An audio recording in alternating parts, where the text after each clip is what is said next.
Hello, everyone, and welcome to another episode of the Shards of Nyrn here on Dork Tales. I hope you're all doing well tonight. I have coffee, so things are going to be fine. I'm fine. How are you? I'm also your dungeon master. My name's Kelly. I use he and him as my pronouns, and I'm excited to be here tonight because we are going to be saying goodbye to an original cast member tonight. Now, what that means is... oh, damn, I didn't turn your hat off, Robin. I was going to turn that on strategically in a minute. That's why I snorted. That's why I interrupted you with a laugh. I didn't realize I was not muted. I looked over and saw that still. I was like... Yep. All right, so we are going to be saying goodbye to someone tonight, but who is a surprise and a secret? I need my dice. Dice are helpful in role-playing games, I hear. Yes. Ugh. All right. Get my Lindorm dice out. Not sponsored. Hi, Hayless. Do I see Hayla's in there? Perfect. Yeah. All right, so folks, tonight is going to be a fantastic night. I hope that you're going to stick around with us and enjoy this. And without further ado, I just wanted to say thank you very much for being here tonight. All right, let's pass the ball over to Christine. Boop, boop. Hello, I am Christine, and I have tea. So it is a good night. T2. I use she, her pronouns, and I play Malia Sunsworn, our Dwarven Tempest Cleric of Vela, who also goes by she, her pronouns. Nice. All right, let's pass it over to Amy. Hi, I'm Amy. I use she, her, they, them pronouns, and I will be playing Tia Armstrong, our half-orc druid, Circle of the Moon, though that's kind of like half-orc, more like quarter-orc, quarter-elf. Half moon. Human. It's half-moon, yes. That's it. Half moon Totally. run. Nice. All right, pass it down to Kat.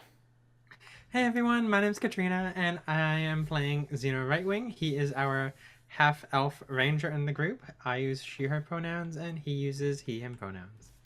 All right, so let's pass it over to Winter. Hi, that's me. I'm Winter. I play Mars, and I myself go by she, her, also she, her for Mars. The tiefling, rogue, warlock. Roguelock. Fun times. All right, and finally, but down in the corner, hey Robin. Hi, I'm Robin. I use she, her, or they, them pronouns. And tonight I'm playing Fadia Stardust, our... oh god, I almost said Dreamborn, but that was last night. You're in a lot of games, Robin. I'm in a lot of games. I'm also playing a lot of new races. Oh, that's right, because I have the Dreamborn document open instead of the Celestial Genasi. Whoopsies.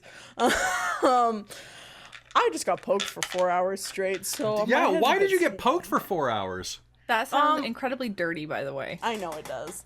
Because, you know, I did this thing called Extra Life, and if I raised $1,000, I was gonna get a tattoo.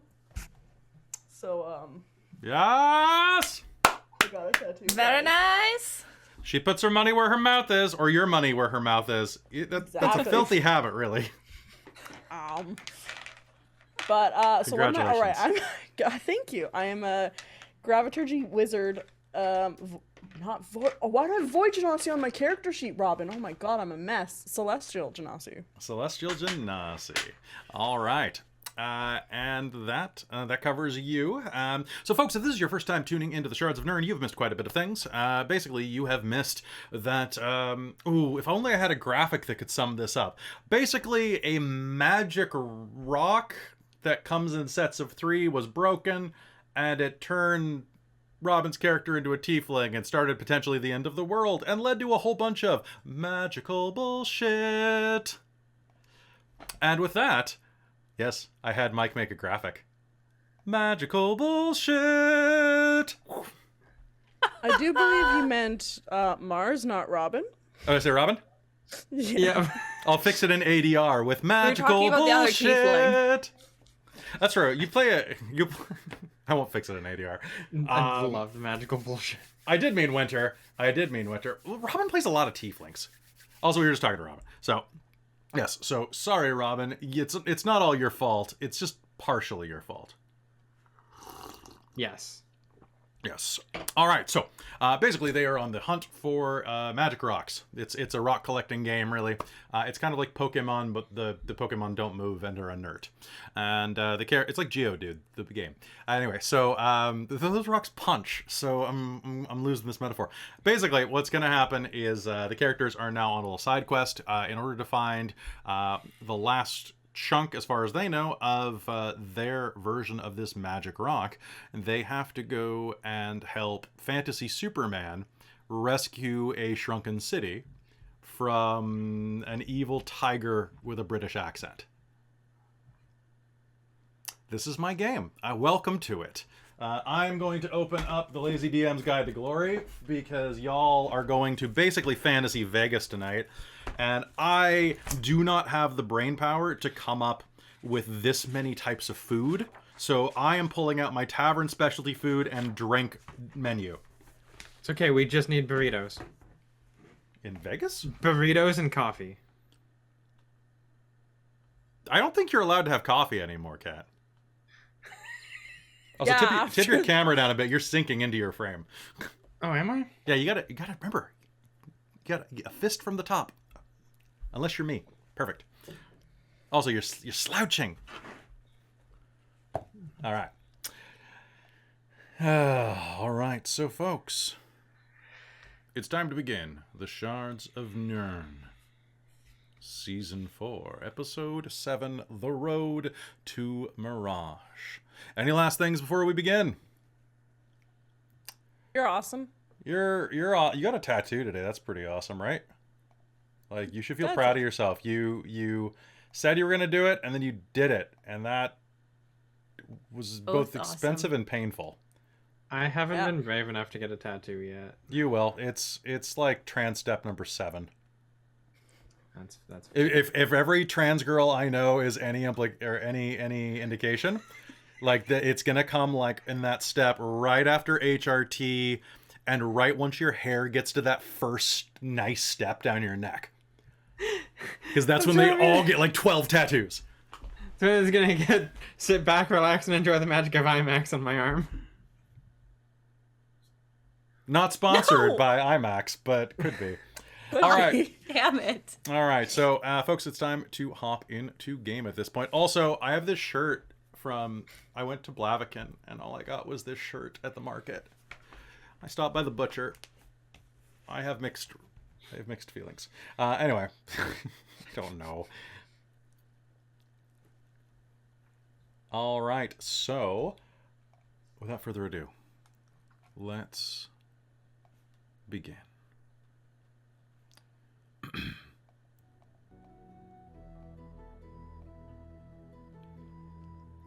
You make your way out from the den of the Eye Drake. Swiftly make your way back to the Duchess, and before long, you are airborne again. It feels good to be out of there, although your bag of holding is significantly lighter than it was. If that's even a thing? Is that actually a thing? But it feels lighter, spiritually at least. For you traded an immense amount of gold for this bejeweled skull of... What the hell even is this thing? In fact, everybody here, I would like you... I don't remember if you made it last time, but did I have you doing a religion check to figure out what it was? You did. Yes. I botched. Yes, we did. Tia full on botched and thinks it's like a weird prop, but yes. I Yeah, think there were a few of us who Yeah. didn't I think know it was what it me was. and Zeno, maybe mainly. Yeah. Yeah, I think so. Nice. I would like everybody here, as you're sitting there with this on like the dining room table of the Duchess's cabin, to make me a religion check if you'd like to know any more information about this thing. Sure.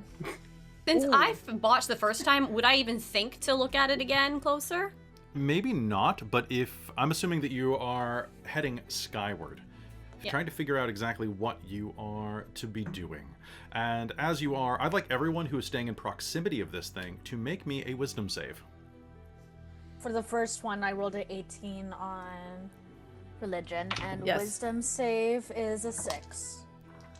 Religion was a dirty 20. Dirty 20?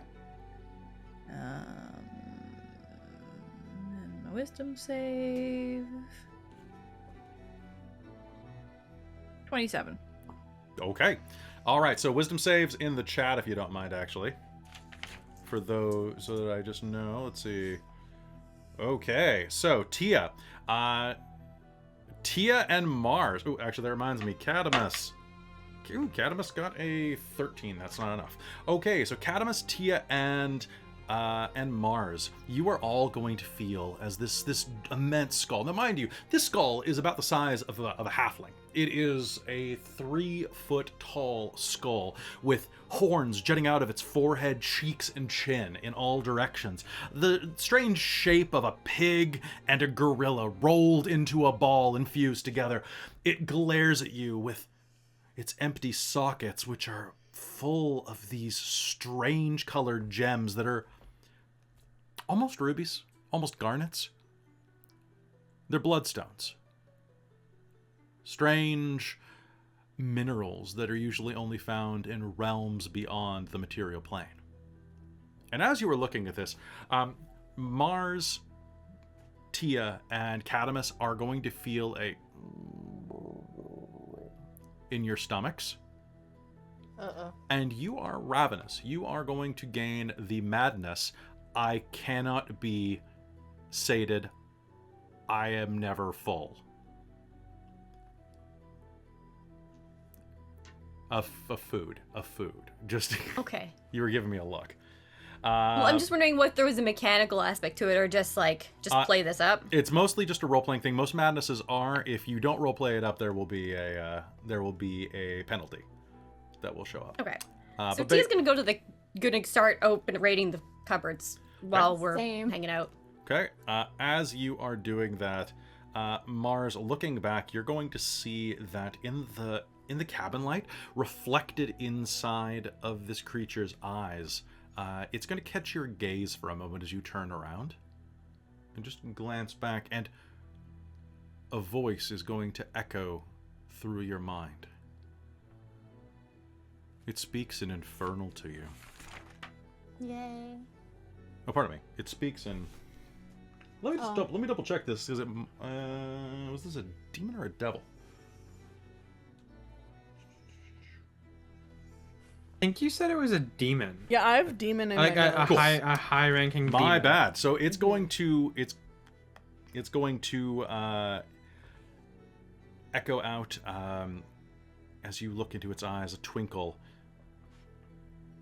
Reseros.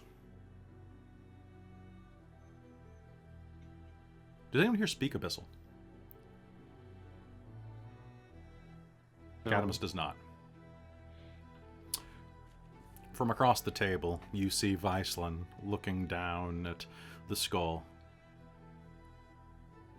Did anyone else hear that? Mars Tia? will be like, What? It's talking. mm-hmm. Reseros. Well, what's it saying? Ow. Reseros. It's a name. Hmm. And at that point, those of you who rolled religion, anybody with an 18 or higher, is going to know that Reseros is the name of a potent demon of legend. Apparently, this is a demon that kind of was akin to... How to phrase this? Kind of like the dragon in St. George. Like that type of mythological figure. Reseros was the actual true name of a fairy tale demon that plagued the lands of Telusia, and particularly the Arcosian archipelago to the south. Basically was this demon that kind of rampaged the countryside. I think actually probably a better way to say it is it would be the actual name of like the Cyclops from the Odyssey. So Reseros was defeated by in the end by a 12-year-old girl who tricked him, in spite of the fact that these demons are actually quite intelligent. This one was tricked into imbibing something containing a holy artifact that burned its innards out and sent it back to the Nine Hells. Well, it would have, actually. No, that kind of blew it up, and then its skull stuck around. Yeah. So yeah, Rezaros. That is what you will know there. So this thing is kind of basically like, you know, it's a souvenir from a historical screw-up. And with that, you can eat your heart out, really. Yeah, Tia's just gonna start, like, pulling out bread and making toast and eating. We don't have things. time for toast. Hand me that jam. Are they okay? Are they usually this hungry? I'm still. Can I insight check these three? Is there wine? Why do you want look wine for if there's wine. beer? Yes, you may insight check. That's gonna be a 21. Yeah, they're acting funny. Cadamus usually doesn't like finger jam into his mouth. Just like, you know, I'm normally not one for sweets, but this is. Do we still have any of those cream puffs? The ones that were laced with, you know, the wacky grass. No, we don't. I'm gonna take the jam jar and then take the bread But I out of think Tia's that hand and channel dip it divinity and might eat help. it. It might, yeah. This does feel like it's influencing them somehow. Sure. Does your channel divinity have that? Protection from good and evil probably would. Okay. As a spell. And let me just check one last thing, because I need to see whether or not just Viceland being in the room is going to fix this. Dude, level 20 paladins are broke as shit. Jeez. And then after I take like the bread from Tia and the jam from Cadamus, eating it, I'm just gonna like glug a whole bunch of wine. Okay, it is... Share the bread, jeez. Share the bread, stop being a bitch. Give it. Are they? Tia's like full on like just like grappling for food. What is going on with those? Oh, there's something Watch going the on with them. horns. Hey, They're not usually like this. Oh, Hey, what's the maybe there's beard? Cheese. It's probably something to do with the skull. That's it not happens cheese, if it's we brought it tofu on that here. got shoved to the No, back. didn't we get a whole bunch of cheese just recently?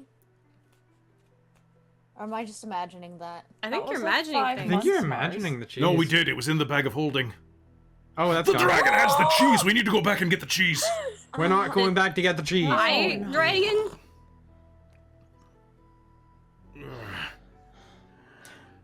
That was very weird, that body swapping thing that happened in there.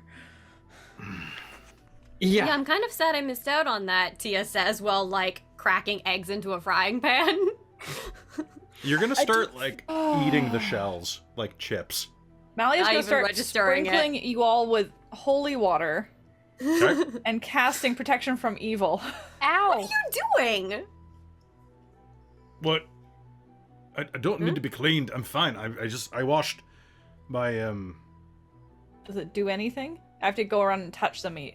Okay. And what are you using, Protection from evil. protection from evil? Okay, one second. I believe that gives them all an immediate reroll. Protection from... It's charmed, frightened, or possessed. This will be a charm effect. So, everybody here, go ahead and make me a will save again. Wisdom save again. Worse. 4. 4. 18. All right, so Tia, you're gonna eat some of the shell. Ew. I'll take the rest of the egg and eat it. Yeah, if you're not gonna eat that, and Cadamus will start eating the shell. Oh. Bela's sake, gee. That was very strange. Kelly, can you Can we- roll Yeah. a From this D4? side What too. was that? Can I? Pardon me. What can I do? Can you roll a d4 for me and tell me if it's odd or even? Odd is It's I odd. hear the goose. Okay, I hear the goose, and I take it out for a split second, and I just look at it. And in your vision, Oh, it's no. going to turn into just like a stuffed goose, like a tiny stuffed goose. Mars, no! Can I leap over and grab it, or do I not notice this? You may attempt to make me I will attempt to make me a retrieve the sleight of goose. hand roll to grab the goose. Sleight of hand, okay. Assist her with my mage hand to try and like distract Mars. Yes, Give you to a 12 for You know sleight what? of It's a hand. bonus action. Can I cast Sanctuary on the goose? Oh God! All right, we're gonna resolve Mars has this. to do a wisdom save to attack it now. We're gonna resolve this in sequence. So Tia, make me a sleight of hand roll. Was it 12? 12. Okay. All right, so Mars, Tia's gonna lunge and grab the goose like around your hands. Like kind of like, but it's not enough to get it out of your hand specifically. But Can I bite her? yeah, you can totally bite Tia. However, an imagine, or is it illusory or is it kind of like ghostly? Fadia. Fadia. It's I always imagine it as slightly ghostly. Okay, so you know. you can make me a bite attack with disadvantage because a ghostly hand is kind of giving you like the whoop, whoop, whoop, whoop, whoop. Yeah. And while that's happening, The Mally. lower of the two is still a 17. Okay, so Tia, you're gonna get bit for what's your strength score, Mars? Strength 0. Okay, so you're gonna take 1 point of damage from the bite. Okay. And as she is distracted and biting you instead of the goose is gonna be like, "Wah, wah, wah." And Malia, your bonus action. Casting Sanctuary on the goose. The goose will suddenly start going, whoa, and will start glowing with holy light for a moment. So now if it makes an attack, it loses this. However, if before it loses it, Mars tries to make an attack, she has to make a wisdom saving throw to be able to attack it. If she fails, she has to choose to attack somebody else. All right. So how does Tia taste? When was the last time you showered? Before we went down in spelunking. So dusty. Dusty and mineral and probably sweaty. Salty. Yeah, I was gonna say salty. Not good. Salty. But Tia's gonna look at this, look at her hand, look at the hand that got bitten, and is gonna slap Mars across the face and be like, snap out of it. Cool. Don't bite your friends. Wow. I think that This is- I think we need to stop for supplies. Mhm. Does anybody here's name start with Fadia? Is this yours? It's got an F on it. Holds something up out of the fridge. He starts eating it. It's like a little container of like yogurt. It's not yours. It's not mine. Who is an she's not coming back for it. Do you? You know what?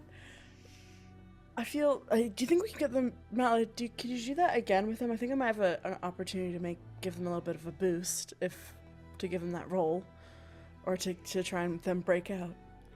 Do you Do you have the bag of holding still? Now that it's been repaired, Viceland says. Yes, May I see it? I think Zeno has. Oh it. yeah, I actually yeah, because my body always had it. Well, this body always had it. And he will hand over the bag of holding. Viceland's gonna look you like dead in the eyes when you say that, and just like more serious than you've probably ever seen him. And he's gonna just kind of like glare you down for a moment.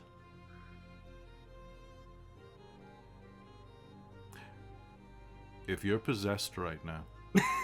No, we encountered Chaos Breath.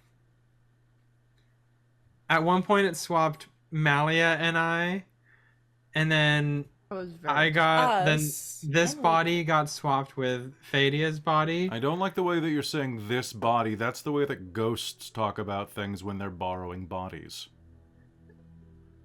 Watch it, or else I'll exercise you. I get enough exercise. I just went spelunking. I have had enough exercise for one day. It's spelled differently. No shit, Sherlock. Also, I have these potions Sherlock. from the tiefling. I read about it in a book in the library in the magical college, actually. Oh, I think I read that series. I'm gonna start looking for meat. I'm gonna cast Fortune's Favor on Mars. So if she ever makes that a roll again to get out of this, she'll Okay. has the opportunity to just use 2d20. Sounds good. All right, so Mally, if you cast protection from good and evil again, Mars will get I'll another attempt it reroll. again, just to get Cadmus to stop, like, Okay. making love to that yogurt. Oh. I'll cast I'm not fortune gonna show favors you. on both Disturbing. of them. Sounds good. Tia, what's up? Tia was slapping Mars because Mars bit her. Oh, sounds good. Make me an attack roll. Okay. I I rolled a 2, but I have... a total of what do 2? I rolled a 2, so what do I have? Proficiency and my strength, probably? Yeah, Or... you're making it's Okay. just a barehanded attack. So 12 to hit. That's gonna miss, but it's a good whiff, and you'll hear whack. Yeah, I'm still gonna look for meat. Okay. So if Malia is casting that again, I'd like Cadamus. And how are you this bad at this? You used 2 d20s, right? I did. I rolled a 4 and a Okay. 6. my God. So Mars, go ahead and make me a what am I Wisdom? thinking of? Wisdom save, please. Nat 1. Well, you have advantage. You have advantage. Okay. Here comes the other nat one. 15. 15. Okay, that is just going to be enough. So you can still eat the meat if you want. Like, you can still, no one's going to stop you. So with that, you'll be like, but Cadamus is going to start wrestling you for a salami. What is this? You It's a guys are hunger doing demon. some Just here, hold up the bag. Kind of influence. Zeno, Yes. hold up the bag. And he's just gonna take the skull and just stuff it into the bag, and as he does, there's gonna be this woof. Ugh. Why am I wrestling you good? for? Why? Mars, get your hands off my salami. I will when we get you a bib. Xeno's gonna reach down and grab the salami and start eating it. Yeah, bullshit you are. Make me a strength check.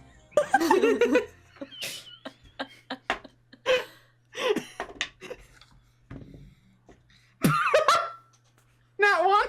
No one. So you just like start grabbing the salami, and you're trying to grab the salami. So you're like, you can't get a good grip, so you start using 2 hands, and then like it's slippery, so you're just like kind of like you're just slipping all over the salami, Zeno.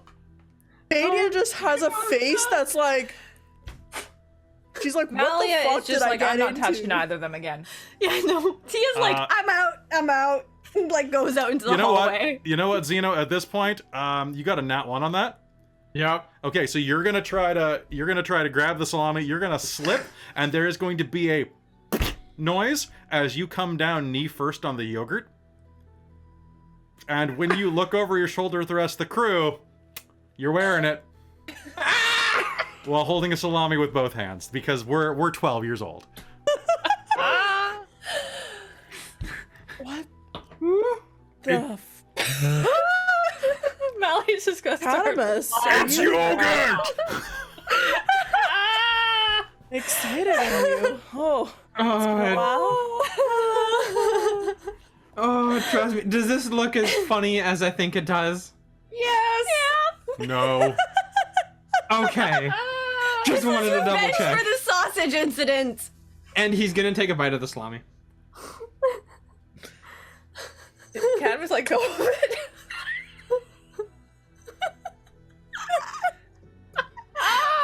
I'm surprised you can get your whole mouth around it.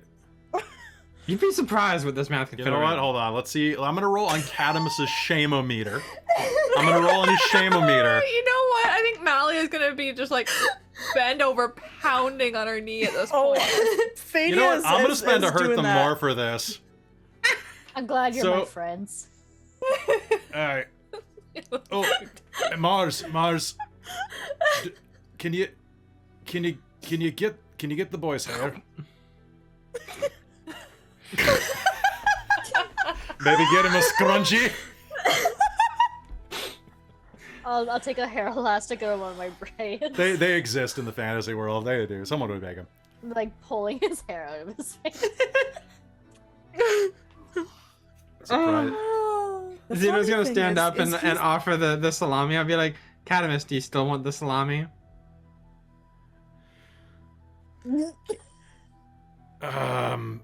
Someone said you wouldn't. Fadia's You know- gonna try and grab it with her mage hand. Can we just... Xeno will Oh, not God. resist that if you do. He just has it like open palm, the salami. He's palming the salami. You know what? If you want to deep throat the salami, it's your own business. I'm kind of. I've got. Is that an Eggshell in your mouth? Yeah. An egg. That's a bit weird. And I'm the weird one. Are you are? Well, I mean, think yeah. you all are but- weird. Yes, Yeah. is an accurate statement. Tia had been cooking eggs while eating the eggshells, and then totally forgot about it. Actually, wait, no, Mars ate them. I thought she was eating the shell. I never took them No, off no, the no. heated. Okay. No, she took them off the. You walked away and she like grabbed them. Oh, okay. She said so Wasn't right sure. after you saved and walked away. Like I Mhm. eat the eggs. Oh, okay. I Yes. thought you meant like the shells. And I was like, okay. Okay. All Like, right. I just left it open to interpret. All right. Uh, So, oh, I'm feeling a bit chungy. yeah, I'm not surprised. Ugh. So, do we know where to find Mirage? Yes. And Xeno's gonna take a rag or something and wipe his face. Well, what we have to do, basically, is we have to find a nice place to set down. The Duchess won't be able to come. Mirage is a closed ecosystem. Okay. Basically, any place. I mean, we could even probably board from the side of the Duchess. Huh. So, Uh-huh. do we park her somewhere, or do... Aren't we supposed to be acting like high rollers? Wouldn't it be best to show up in an airship, skyship? I forget what they're called in this. Skyships, Sky- generally. Skyship. Also, I only have these dirty rags. Do any of you have potentially any extra nice clothes that I could maybe borrow briefly to look the part if we're all trying to be high rollers? Oh, I There's- bet Zeno has stuff. There's a shopping district yeah. inside of Mirage, too, so that... Okay, I could probably Fair. do that too. But Zeno, if you have something on hand, that might be best. Yeah, I do actually. And I think it would fit you actually. Here, come with me. Okay, yeah, thank you. He'll go off into the big cabin at the back of the ship. Yeah, You might Fadia want to will- wash your hair. Tia calls out. I will. Ugh, gooey. She looks down at herself and be like, ugh. Can you You're- imagine what old yogurt would smell like in your hair? It's not... Disgusting. It's not good. Wait, Alright. you know? I know, it's, it happens sometimes, and, with the beard and all. Mars the is gonna beard. go, like, maybe take a bath or something, get cleaned up. But before she leaves, she's also gonna stop by Tia and like actually take her hand for a second. Hi. Lick it. Why? It wasn't Why, bad, Mars? and then walk away. It wasn't bad. Why, Mars? Why? Tia says, and then we'll just be like, ugh, saliva. Just wipe her hand off on anything and goes to have a shower or whatever Alright, and so- change. Nah. I'm gonna go clean myself up as well, as soon as it's available. You, start thinking about what the plan is. Alright, Viceland says and stands up. Kind of an awkward phrase, but it leaves Fadia, Catamus, and Malia sitting at the table together. Did And- Fadia go with Xeno? Oh, you're right, Fadia went with you. Yeah, So Fadia went off with Zeno to go clean up and get outfits. Yes. Alright, so it just leaves Malia and Catamus at the table.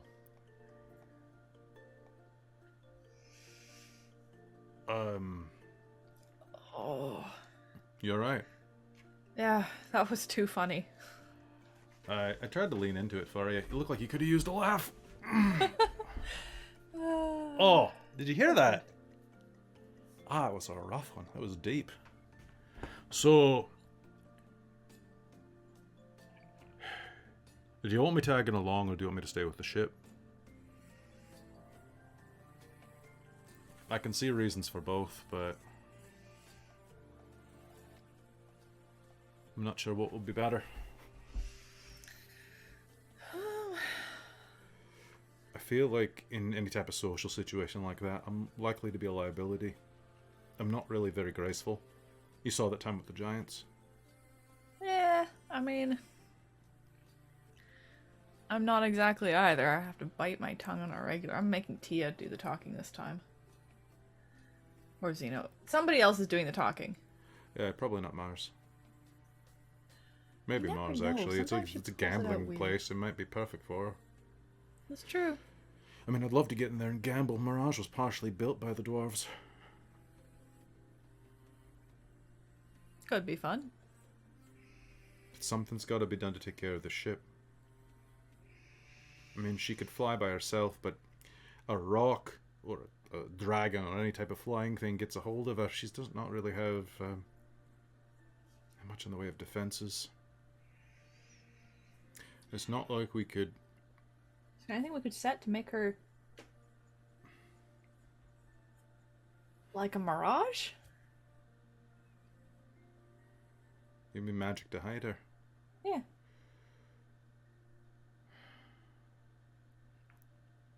She doesn't have any type of like invisibility device or anything like that. But think on it. I mean, they're gonna ask in a bit. I'm fine staying here by myself. I just wasn't sure if you...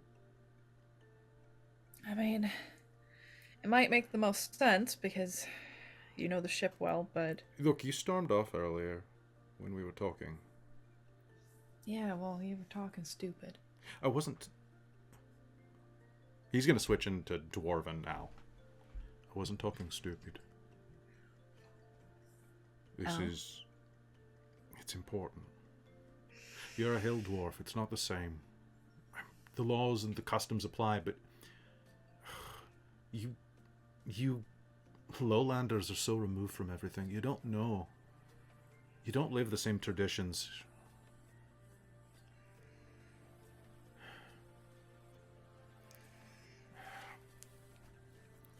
Here. And he'll reach down and, like, the work bracer around his left arm, he'll begin to unwork. And, like, even the times where you've seen him, like, naked in the public bath episode, he's never taken his damn bracers off. Mm-hmm.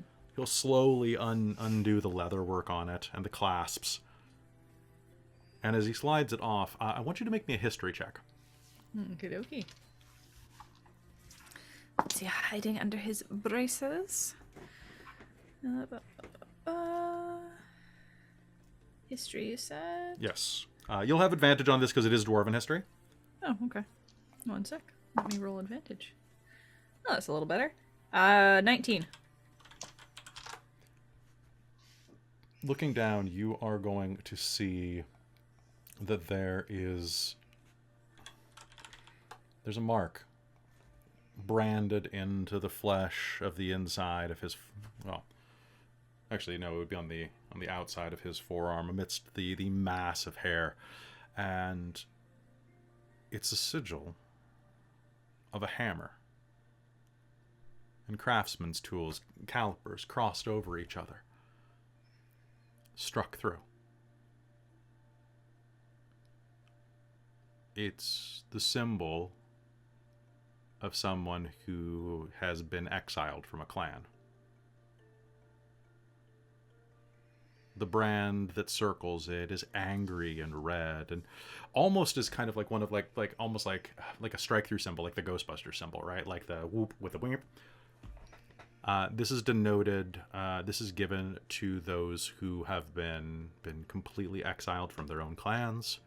And when a dwarf is exiled from their clan, dwarven clans really, like you and the Gold Brewers, are very focused on your craft. It is what defines you as people. And it's fine to pursue a different craft,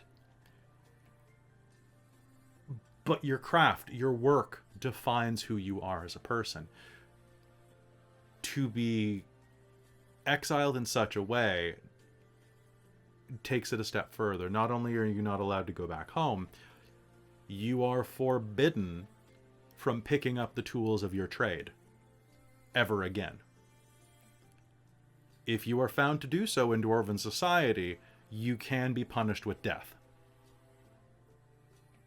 Normally, this is something incredible. It's rare to see anybody. This would be like a brewer who was found to have brewed a batch of beer that turned out to be toxic, that killed people.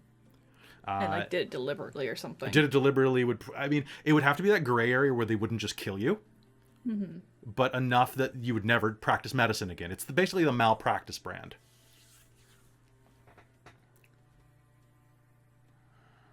They also are not supposed to be able to breed. It's not that they're incapable. It's that it's against Dwarven custom for them to be married or to... And not to say that like all dwarves have to be married to reproduce, but it is generally... They're generally like... Even like dwarves that are in like polyamorous relationships just tend to have multiple ceremonies. Like, they're very big on that tradition of institutions. I'm just saying, my entire family,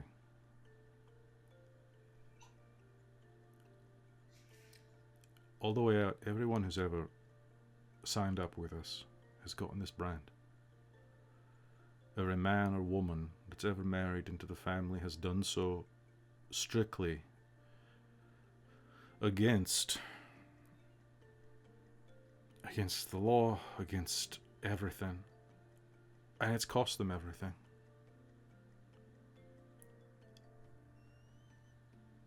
You're too good for that.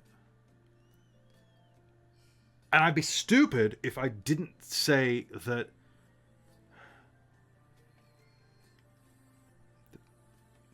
but Gren, I wish you weren't. I wish you weren't as good as you are. I wish that you didn't have these responsibilities, and I wish that you didn't have all of these things that are worthy of you. So then you might be foolish enough to give it all away from me, but you do. Yes, Christine, you have a question. What was it about his family again? It was something to do with that they'd created Warforged in the past or something? Yes, they created an army of automatons during the Age of Wrath. But this is well before Dark Time, right? This is probably several thousand years ago. I think about 3 or 4. Like, there was no way he'd be alive at that point in time. No. This is just so this is kind of a stupid holdover at this point. This is a generational stain. Yeah. Well. Also, maybe the fact that he's become an artificer is not what he was supposed to do. No, it was a big thing. And if you go back to those episodes, you will see that there was a lot of trepidation happening to him there. Yeah, I remember. So, sorry, repeat what you said? Malia basically said that, well, maybe we should change this. That was thousands of years ago. It doesn't make any sense. You had nothing to do with it.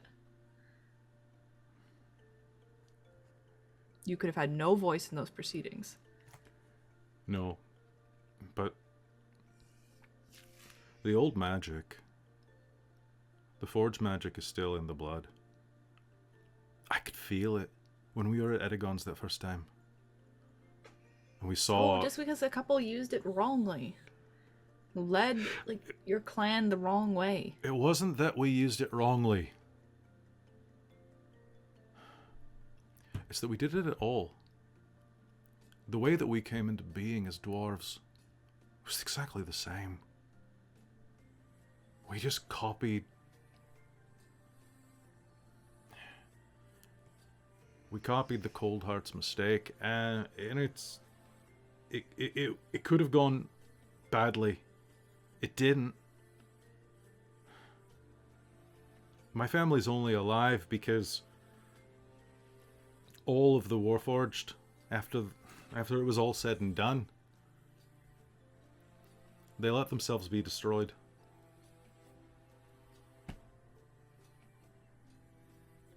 If they hadn't volunteered to die like that, I wouldn't be here. I wouldn't have been in that stupid mine. Taking a job protecting trade routes from Onion. I owe him a lot. I never would have met you.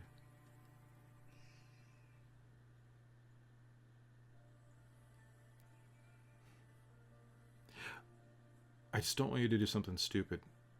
Because, I don't know, you're hired up or something. I don't know why you'd be hired up. I mean, you can't really grow a beard, so, I mean, maybe that's your problem with your dating life. It's okay. No, we'll kind of just look down and away and just... It's a look, hill dwarves have thinner beards. It's fine, it's fine. You're lesser dwarves, but that's okay. You're a wee... Lesser, huh? Ah, yeah, you're a lesser. You're a wee bit taller, though, which is kind of nice. You know, you can reach things on high shelves. That's good. What was his last name again? Hey, Warforge. Warforged, right? Yeah. Alright, you want to brawl Warforged? Oh, well, I said... Look, now that you know that I think you're kind of cute, I'd hate to wreck your face. I mean, you could try. I don't try. She's gonna put him in a headlock. Oh. He's gonna let you. Malia, as she And then does she's so- gonna try and tickle him. Okay, now I need Mercy. contested athletics checks. Alright. Alright. That is a 32? Jesus Christ, what bonuses does he have? Let me just pull up his sheet real quick, because I didn't expect to have him fight tickling tonight. I rolled a 19. And... Nope, that's quick access. Oop. So pardon me 1 second. What'd you get, just so I know? 25, and I rolled a Ooh. 19. Okay, so hold on. I have him at level 12. That's probably good enough. Athletics bonus. So he had a 28. He has a +9 for athletics. Jesus.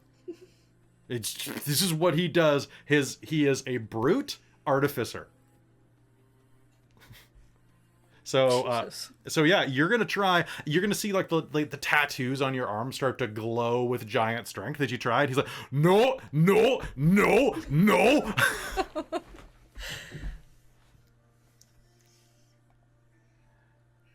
He's gonna pin your arms away from tickling his ribs, or wherever you were aiming.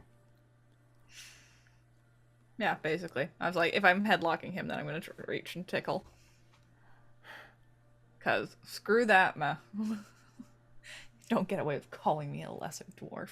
All right, you're not a lesser dwarf. You're just beardless and gormless. Headbutt. Oh,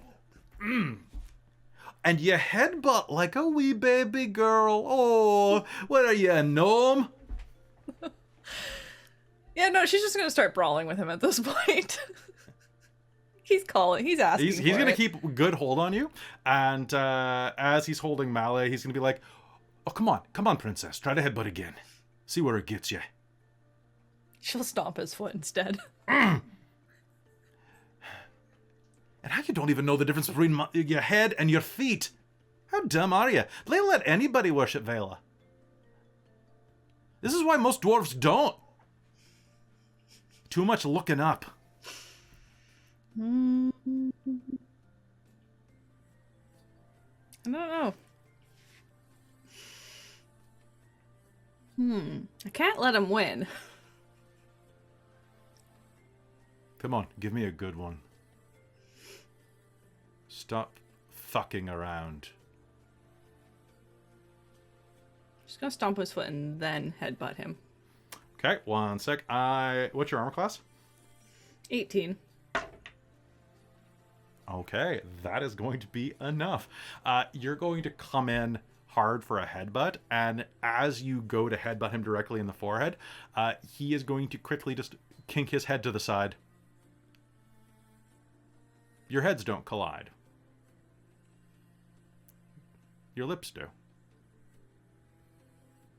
All right. And then he's going to stomp your foot and trip you. She's gonna try and pull him down with her. Okay, and we're going to fade to black on your wrestling match and cut back over to, I believe, Kat, you had a question. So we're going to be... How long are we... Do we have an idea of how long we might be in Mirage? No idea. As long as it takes idea. to do a heist. God, yeah, as long as it takes to do a heist. Okay. That was it. Okay. I would say a little while. All right, so cutting around, you are going to have a fantastic time dressing Fadia. Fadia, I forget, how tall are you? Boy,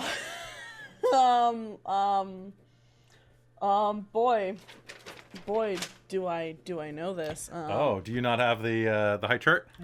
I don't think I have the high chart. Okay, so I'll just pull that out. I guess that's one thing we didn't do. So we'll just No, I use didn't do that. We'll use the regular Genasi, which is not on the chart I have. That's useful.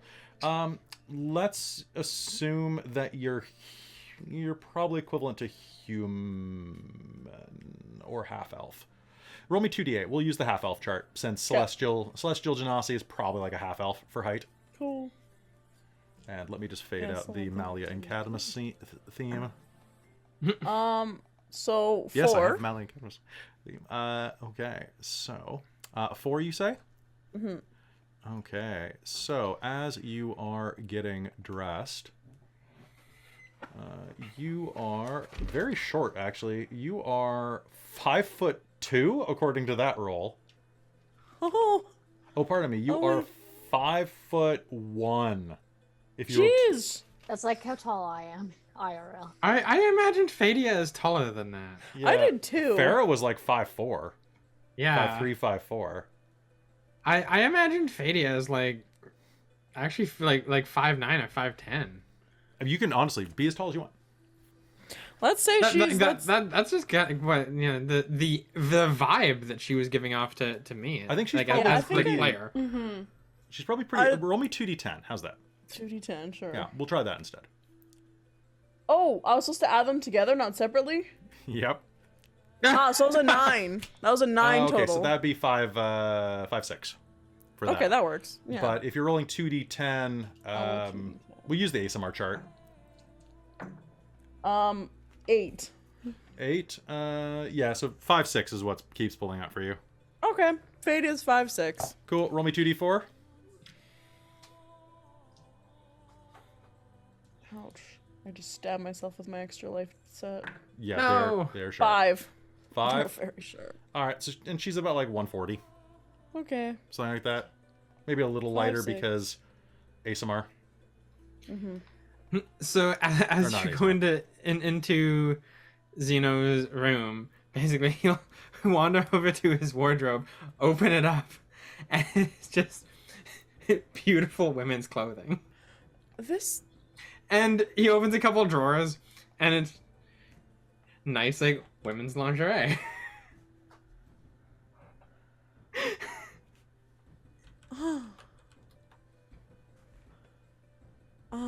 Wow. This is It's pretty. very nice. What? I mean, It's really pretty. I've been collecting it for a while. Every time we've come across anything that I think's cute, I swipe it and it goes in my wardrobe. I don't have any idea of, using it, but I mean, this makes it's a lot really of pretty. sense for what I saw when I first saw you. But do you mind if I borrow any of some of these? Wow, these look. Pick whatever you like. There's dresses. There's a few cute suits. There's all I think sorts of stuff. Fadia's gonna go for like a cute, like, kind of like an equestrian look, where there's that kind of like coat jacket tuxedo kind of tight fitting, and then the Alright. like legging pants and high thigh high boots kind of thing. Friendship is magic. So Yeah, so he'll basically go through and help you pick out like just like this cute outfit. This is amazing. All these clothing you have. This is. It's pretty. I like pretty things. Yeah, it's very pretty. So anyways, if you ever need anything. I mean, who knows? Maybe you'll be using it soon enough.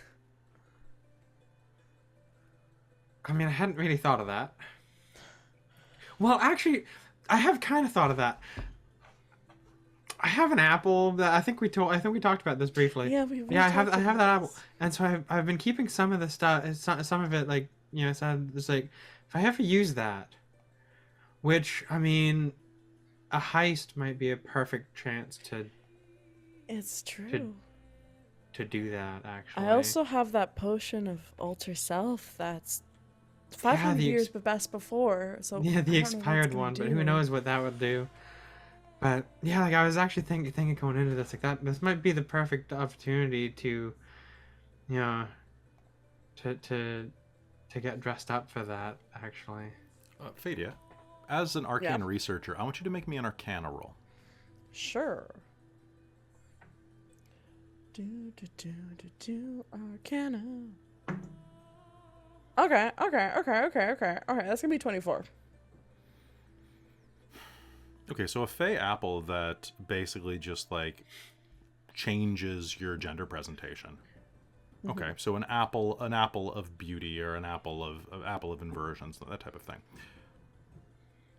Generally, it's kind of like mixing medication in the alchemy community. You should not say, like, for example, if you take like any type of stimulant, you probably shouldn't mix it with coffee. You probably shouldn't do anything, like, you shouldn't do something that raises your heart rate and then take something else that raises your heart rate. You probably shouldn't drink with antidepressants, things like that, right? You shouldn't mix depressants. In magical circles, it's kind of the same. It's like if you take a potion that gives you fire resistant, then you take a potion that gives you fire resistant, you're not going to get like super fire resistant. You might pick up an allergy to cold, though, and the allergy to cold may persist beyond the point the potions run out. It's the same thing. Like, you got to be really careful. There are stories of people. Okay, there's this brothel that you used to know about, where people could go for the other side experience. And what it was is they would have you drink this potion and go into this magic chamber, and you'd come out as a altered version of yourself, had the chromosomes and had everything shuffled to the left one space. It was great for like, you know, a fun night for, you know, couples looking to like spice up their relationship with a little bit of switching. It was, you know, good for people who were just adventurous or maybe wanting to try some things out. People who go in already having magical effects on them occasionally would get stuck. The funny thing is, I'm associating this whole thing with Xeno. If you've seen the original Disney's Sleeping Beauty, when the fairies are bestowing gifts to the baby princess, and one's like, there's song, beauty, and so I'm thinking, like, if this was Xeno, it's like, here's the apple of beauty, here's a potion of womanhood, and then the last one's like, here's a potion of dumb bitch juice. Xeno's got that on tap. oops, all done, bitch. So, now I'm thinking of the Powerpuffs thing where it was like, oops. Sugar, spice, Sorry, and that's the only dumbass thing I could bullshit. think. That's all I was thinking this whole time. It's just Sugar, like, spice, 2 shots of gifts. espresso, and a random mice. So there's the apple and the potion, but much like other things, if you mix two of the same things, they can sometimes have lingering effects that might get stuck. I heard of a brothel that I knew that I visited. Was it Trinket? Was it Bright Glory? Was it Rapid Repose? It wasn't Rapid Repose. That's in Mirage. You don't want to go there. It was the Sapphire Switch. Yeah.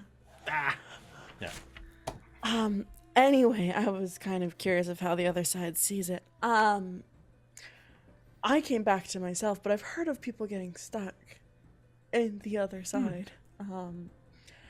So, you know, maybe don't mix them if you were just gonna try it out, but you know, that one of the two might be good, unless you want to get stuck as a woman. I mean, when you say it like that. And let me say, I'm not saying getting stuck is like a bad thing. I quite enjoy being a woman. I mean, in the brief stints that I have been.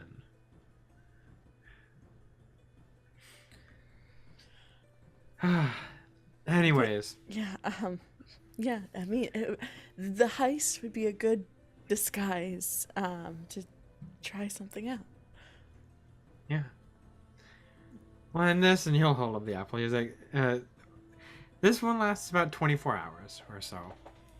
So we could get to Mirage, and, I mean, if you decided that what my Play with true it a little sight bit. saw was, you know, maybe we have the potion to mix it, or find similar brothel where there's a potion that we could mix and try and get you stuck. If that was I what you mean, wanted. especially because that one's expired. Who knows? Yeah, it's probably like Could be extra it's either exciting. really exciting. I normally wouldn't suggest having an expired potion, but we're trying to bend the rules a little bit. So Fair enough. Well, for now, I think let's get to for now, I think why don't we head out and see where we go to see where we go to when we're going to be getting to Mirage. yeah. Thank you for the stuff, and I've been wearing those clothes for about 800 years, I guess. You're Nice super to meet welcome. It's super nice to actually get to dress somebody up in these for once I and look actually make so use of my good, collection. like, oh, it And feels so great. yeah, it's yeah, I've been collecting it for a while, so yeah, feel free whenever you need anything to yeah, let me know. And yeah, that's why don't we go see where we're at. Yeah, let's go. All right. Meanwhile, elsewhere on the ship. Mars, Yeah. are you almost done in there? I was hoping to... I'm sorry, I didn't mean to disturb you. No, you can come in.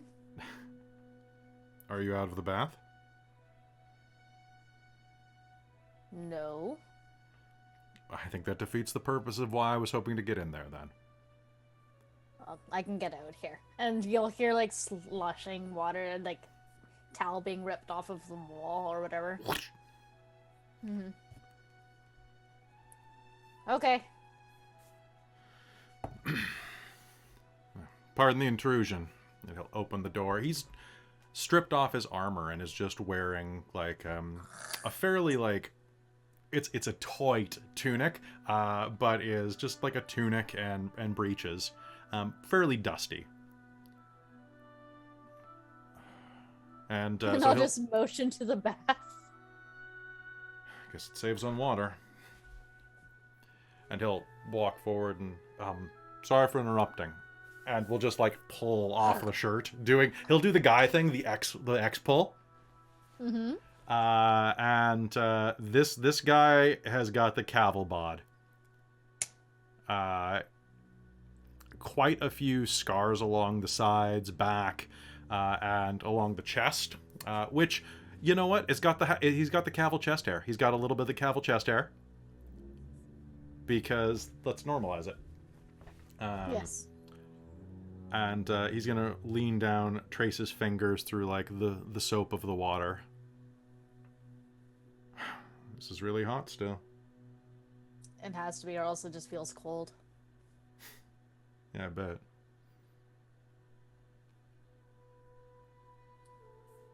Yeah, go on. It's fine. Well, I'm. I Unless you're interrupt. honest. We're travel companions. I should be respectful of you. I insist.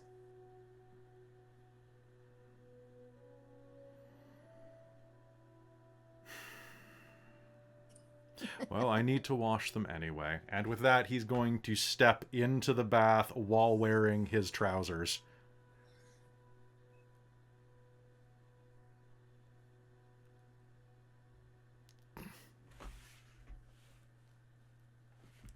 What? It gets them clean. She'll walk over to the bathtub and just kind of like lean on it. And she'll actually like take her fingernails and kind of like not scratch, but like trace the scars. Stories? Lots. That one. It's funny that you touched that one. Hmm? You could say that that scar is the one that started it all. Really? How long ago? About 500 years. She did that one. He gestures just kind of in general to you and your necklace. Right through the heart. You actually saw her? Or was it We saw a her. possession of such? We saw at least a facet of her. What was she like then? Terrifying. And beautiful. And dark.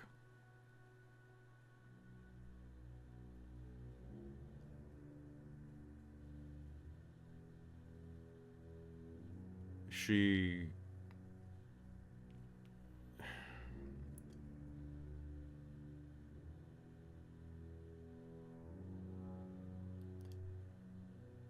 There's no way to describe it. She was overpowering. She almost had us. She did at times. If not for the literal grace of the gods.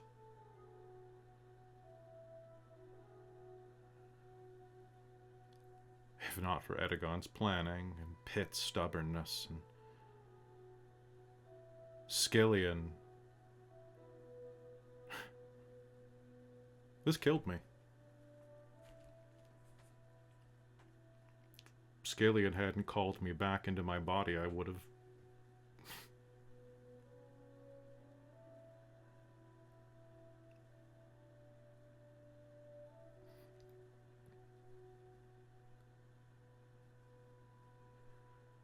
As he takes the pause, she's actually going to take a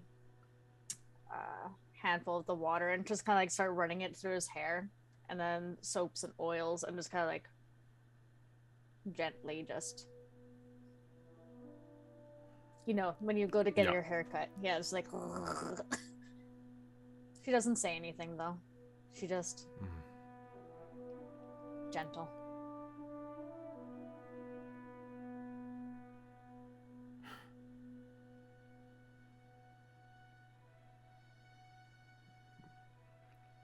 That feels very nice.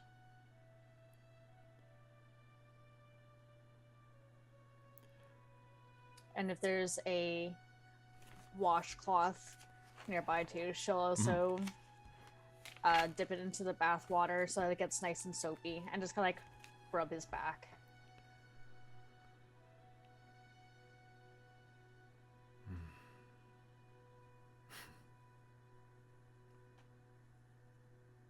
I wonder what our patrons think. Looking down at this. Fuck it.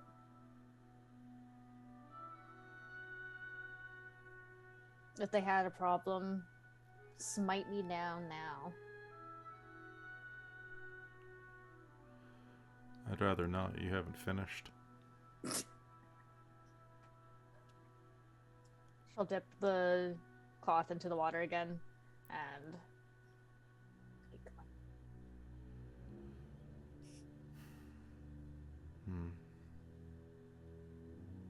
I think the water's getting cold. I can make some new water. Does she stand up at that point to go get some water? Yeah. And she is just also still wearing a towel. Cool. As she stands up, he's going to catch her by the wrist. I had another idea. Oh. And I think that's a place where we can fade to black on that one. Yas, get it, Mars. Get it, Mars. Get it, Malia tonight. Ooh. Yeah. It's only been like what, like a year in the works. I kind of Yeah, feel like it this was should. like- It should start going somewhere. I really feel like this should segue to just a cut of the two mice having sex. just in the back, like out of focus, and then it kind of zooms in on Tia trying to read. Hey, knock it off! Sorry, it just seemed like that was like a great. Tia, Fadia, and Zeno in the kitchen watching the mice being like, what the fuck? No, but so. Tia's like pulling out stuff to get dressed, and It was Malia and Cadmus that were still in the kitchen. Oh, right, yes. Zeno and Fadia just being teenage girls in his room. Yep. Doing their hair. Zeno's probably doing Fadia's makeup as well. Probably. And then Fadia's gonna turn around and put a little eyeliner, do a little guy liner on Zeno. Fierce. All right. So, meanwhile, Tia, as you're gathering things for this trip, you're going to hear this sharp noise echo across your room.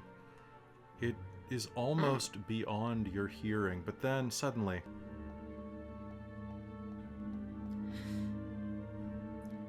it echoes from the Thorn of Arcadia, the immense moon sword laying on your bed.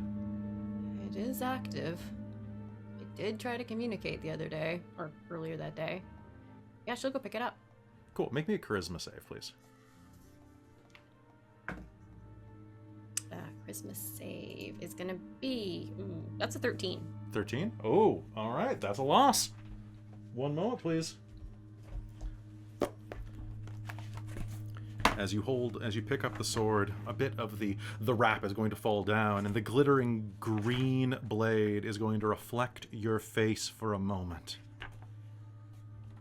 And as it does, you will see that in your reflection, the green skin of your orcish heritage is going to fade away, showing you what you would look like as the sword perceives you as an elf alone.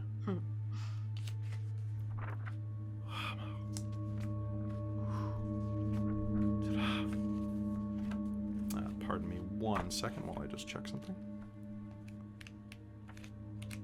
Before Tia picked it up, she's like thinking back to what she saw on it earlier in the day, or yesterday, when she picked it up. So she'll actually pause first before she grabs it, and then she'll grab it. Okay. You will hear a voice in your head speaking in High Elven. Why? Why do you not accept your destiny? Why do you not accept that you could rule and take your rightful place? We escaped the Feywild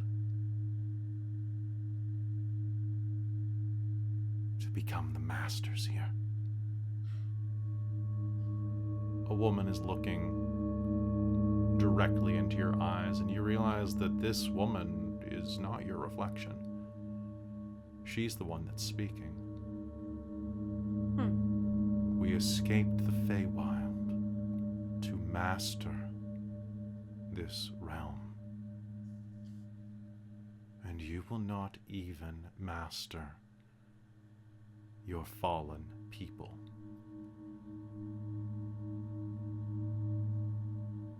Truly, a deep voice says, standing next to you, this is a tragedy of our time. A drow man stands next to you, dressed in finery from 5,000-6,000 years ago. You would let them fall. All of them. Because you are not brave enough. Weak. Yes. The bloodline has grown weak, says a high elf that's standing next to you, dressed in finery from 3,000 or 4,000 years ago. The ringing gets louder. You are weak, just like your father, just like your grandfather. Any one of you could have come to rescue Thorn. And yet, a voice behind you says, another high elf, a female, long flowing blonde hair, a face that you'll recognize as being on some of the elven coins that still circulate, minted 1,000 years before. Platinum pieces primarily, ones that generally stay in circulation for a long time. Why are you afraid? I'm not afraid. And yet I sense fear in you. Strange. I need answers. You need questions. I have questions. What questions do you have? What happened? Why was my family exiled or fleeing? Why did you allow it to happen? Because I was not strong enough to hold on to the throne. Who are you? Queen Telamunda Triano. You make me a history roll. I would love to. I don't know that much about elven heritage, except whatever she's picked up from her father, who was at least half a bard. Oh god. That's not good. That's a 7. I rolled a 2. You have never... Basically, this is like, looking at her, you can see that she's on coinage that is still valid. It's one of those, like, you know the name. Or at least a version of it. Telamunda Trialo. Trialo is like, to you, like if you knew nothing about Cuchulainn. And I was like, Cuchulainn. And you're like, oh, that Irish thing.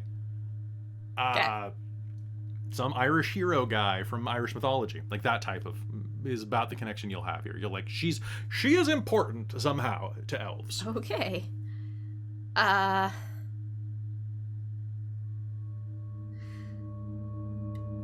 Nice to meet you. Yes. It is nice to meet you too, granddaughter.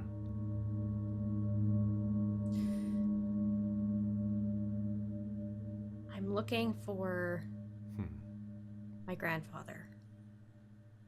I hope he has answers. My grandson. When she says granddaughter, she uses the elven word for granddaughter, which can technically repeat to oblivion. They don't really use greats. Mm-mm. When you have lifespans that long, they just don't have time for that type of thing. Why do you seek him out? Because he is someone I trust or think I can trust.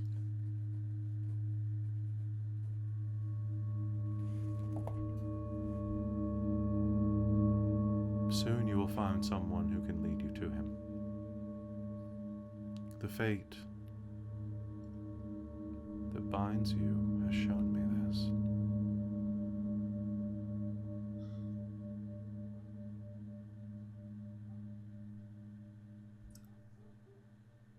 Arcadia is a world, a land of sovereign fate. if you would just surrender to it, you would see many things. I don't surrender. Perhaps there is a queen in you yet. The room is empty. The sword is heavier in your hand than you could imagine, like holding cinder blocks.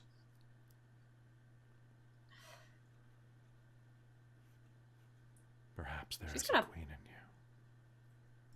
Stare at it.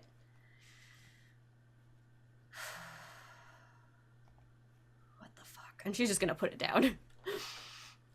And she's just gonna kind of stand there and pace a bit, like restlessly. She's gonna look over at her rats who are hanging out. They're playing cards.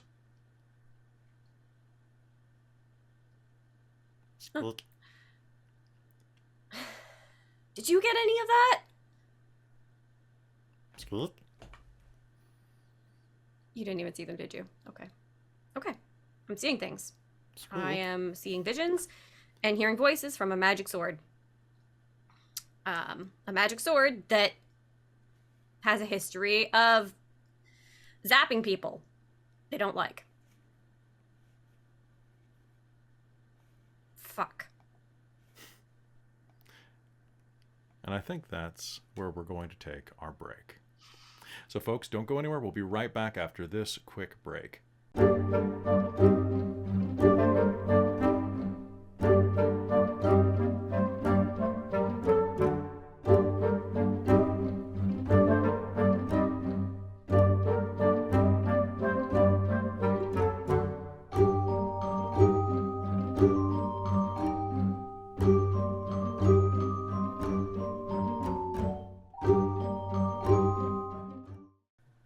We're back. Hello.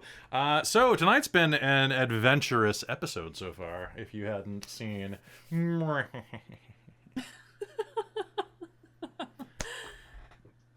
Welcome to Horny Jail. Welcome to Horny Game. Oy. All right, so hello everyone. Good to see you here.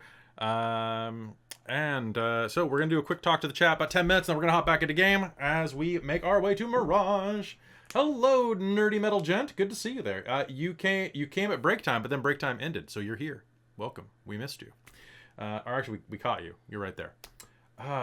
You know what the most annoying thing is? I keep seeing people follow, but the follower count hasn't gone up, which means that some people unfollowed, and I hate. Oh, there we go, Lady of the Nights. You just read my mind there. Thank you so much for getting me one step closer to. And then the count didn't go up again. What the shit? You have to refresh the page sometimes. Usually not when I'm on this mode. Oh, yeah, actually it worked. Never mind. I know nothing about nothing. But hey, how's it going? So folks, if you're tuning in right now, we are on the Let's Talk to the Chat portion. How's everybody feeling tonight? Aw, Bongmaster, it's your birthday? It's your birthday, Bong? Not bad. It's your birthday? Birthday. Happy birthday! Happy birthday, Bong. I wish there was a fun birthday song we could sing that it wasn't copyrighted. Bong, Happy it's your birthday birthday. sing isn't copyrighted though, isn't it free use now? Yeah, But I'm not not gonna the risk f- it. I'm not gonna risk it. Not worth risking it. Not Yeah. worth risking it. All right, so hold on. Actually, Nacro is something cool. Soul, XLR might still. Okay, here's the deal about XLR. XLR never had a good ending. They just had better endings. They can still get the. Christine knows. I've told Christine about the endings. They can still I've get the helped. okay. They can still get the okay endings. Make them worse. We're only in episode 4. Only half the plot is revealed.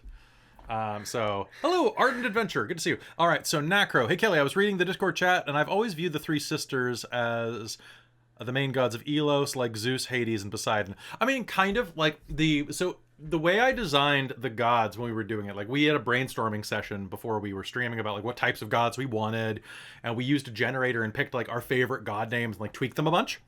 That's okay, Ardent Adventure. We like you anyway. So what we did was, I was at work one day at a bookstore I was working. Well, to be honest, I spent a lot of time at the bookstore I was working, just working on game stuff. It was great, getting paid full-time wages to stock books occasionally, talk with customers, and design grids of alignments. That's basically all I did. So the way that the gods are is you have Vela, Soth, and Nyrn, which follow the neutral side of the alignment, like 9 square, like a tic-tac-toe board. They're like down the center square. And their whole thing is that they're like neutral because they are goddesses of like physical, tangible things, like nature, darkness, light. So like, you know, basically like up, middle, down, like literally like the earth, the sky, everything in between. And then you have the conceptual deities that are the other side of the pantheon, the 3 quote-unquote brothers, but 3 siblings because Ylos is genderqueer as fuck. So like occasionally the 3 brothers, otherwise the 3 siblings. And what they are is they're all along the neutral line. So you have Arcaris, the god of oaths, later battle, and like knighthood and like protection, all that stuff. Then you have the god of knowledge, which is pure neutral, of course, because knowledge is neither good nor bad. It's all about how you use it. And then you have chaotic neutral, which is the god of like love and lies and like funny emotions and trickery and stuff like that. And the idea was that we had the grid going north to south for tangible deities and left to right for conceptual domains. So like that was kind of like the grid as it was stated there. So like I'm excited for that. And then all the other gods. I actually did I finally broke it down, and if we're talking about god stuff, you guys want to hear some god stats? No? Sure. Yes. Sure. I mean, yeah. Sorry, Okay. I was just thinking about. I was I was just thinking about Vela, Soth, and Nyrn. I was replying to legends. someone. So. I Okay. just love them a lot. Great. So we have 27 deities right now. We have 7 greater gods, 13 medial gods, 5 lesser gods, and 2 demigods. I'm going to juggle that around a bit. I'm going to kind of knock some people around because my old classifications don't really apply. We have 3 lawful good, 4 neutral good, 3 chaotic good, 3 lawful neutral, 4 neutral good. Why is that neutral? 4, is that for true neutral? 4 true neutral. 5 chaotic neutral gods. Jesus. How many chaotic? Hold on, I gotta check this out. Lots of chaos. So I'm let's see, good hold with on. that. Chaotic, we've got Ylos, we've got Basir's chaotic neutral because wine would be, yeah. Shigar. Why? Okay, winos would be. It's the party god. Parties are chaotic neutral. They do whatever they want. Keepakis is chaotic neutral, obviously. And Ophion, the god of pleasure and pain, is definitely, well... What? Wait, what did you say? Did you say Othion? Ophion. Ophion. Okay, I was like, did No, I also didn't. heard Othion, and I was a little like, Okay, that I'll have can't to be right. I'll have to restage that name. I have to fix that. Okay. Then I've got a couple of chaotic neutral ones. We need more evil ones though. We only have 1 neutral evil. We have 3 lawful evils, 1 neutral evil, which is Nyrn, and 1 chaotic evil, which is Hisk, the goddess of murder. What someone's asking me about my first love? Oh, this is the first campaign. Yeah, this was the first campaign we ran on the channel because D&D is easy to run. So we added. There are 2 new gods that have been added, or demigods, I should say, that have been added in the last couple months. One was in Emrys, so Gilius the storyteller and Quill the pseudo dragon were added to the list. And as of yesterday, a new god was added to the list, and that is Jack, also known as Jake. The Houndmaster. Jake is the Jake is the demigod of hunters and dogs. It's literally That's a good god. He's a good boy. boy. He's a good boy. Domain is dogs. Unity and dogs. Is there a connection to Soph? Is Soph is like the god of animals? So Soph is the god of nature in general, as well as animals. So I think that there's like a subdivision of things, right? So like. I mean, there doesn't have to be a connection. I'm just curious if there was. I think there is. Like, the thing is, I was posting in our Discord that like the pantheon, I have trouble looking at it at times because Ylos is a land of wandering gods. Like all but one of the main gods here are immigrants from other planes of existence who are like, funny, no gods here. Except for that one, like, kid. Well, might as well set up shop, you know? So they all show up and take over. So there's no, like, internal patriarchy or matriarchy as you get with a lot of pantheons, you know, like Zeus, father of the gods, had a lot of sex, and now there are little gods. I really like that we don't have that. Like, I really like that we don't. There needs to be a little bit more branching between some of the middle sections, I think. I feel like not the top, but like looking at like Brig, not Brig. So like Casmeria and Gren are married. Yeah. That's canon. I think that I think their kid, I think they do have a kid. I think Beatrice is their kid. Okay. Because to me, isn't that the god of like cities and walls? Because the god of commerce and the goddess of travel would create cities. Yeah. Okay. And yeah. Beatrice is also in charge of roads. So, and then Omesh is just this dude who showed up one day as this like big shaggy looking guy who's like, zoinks, time to till a field, and then they got hooked up because, you know. And I like Kaz because Kaz is great, or Kazan, whatever. Kazan. Yeah. Where does the Carrion Queen fit in to? Oh yeah, she's god chart. That's right. I need to put. I will put her on my list here. I guess technically she'd be neutral evil. I was thinking like neutral or chaotic evil. She has enough of a plan. She's definitely not chaotic. Oh, okay, fair enough. I kind of put her. So in Ylos, we've got all of these differentiations for gods, and like Titan is also something that is there as well. So like you've got gods, which are like basically you're a god if you have a PR firm working for you, and you're a Titan if you don't. It's one of those like, you know, like, well, the Titans are the bad guys, we're the good guys. Says who? Our PR team. Right? So like that kind of is the way that works. We got a lot of Titans. The Carrion Queen, I guess technically she would be. And then there are other like minor gods that would exist as well on top of the monstrous gods. I guess she'd fall into the monstrous gods category because that's where Mirage, the god of evil fishmen, and then fair. Yeomanger? Yeomanger is a Titan for sure. Oh, yeah. Yeah. Okay. He big. I'm not gonna say big. I'm gonna have to use him in a game someday.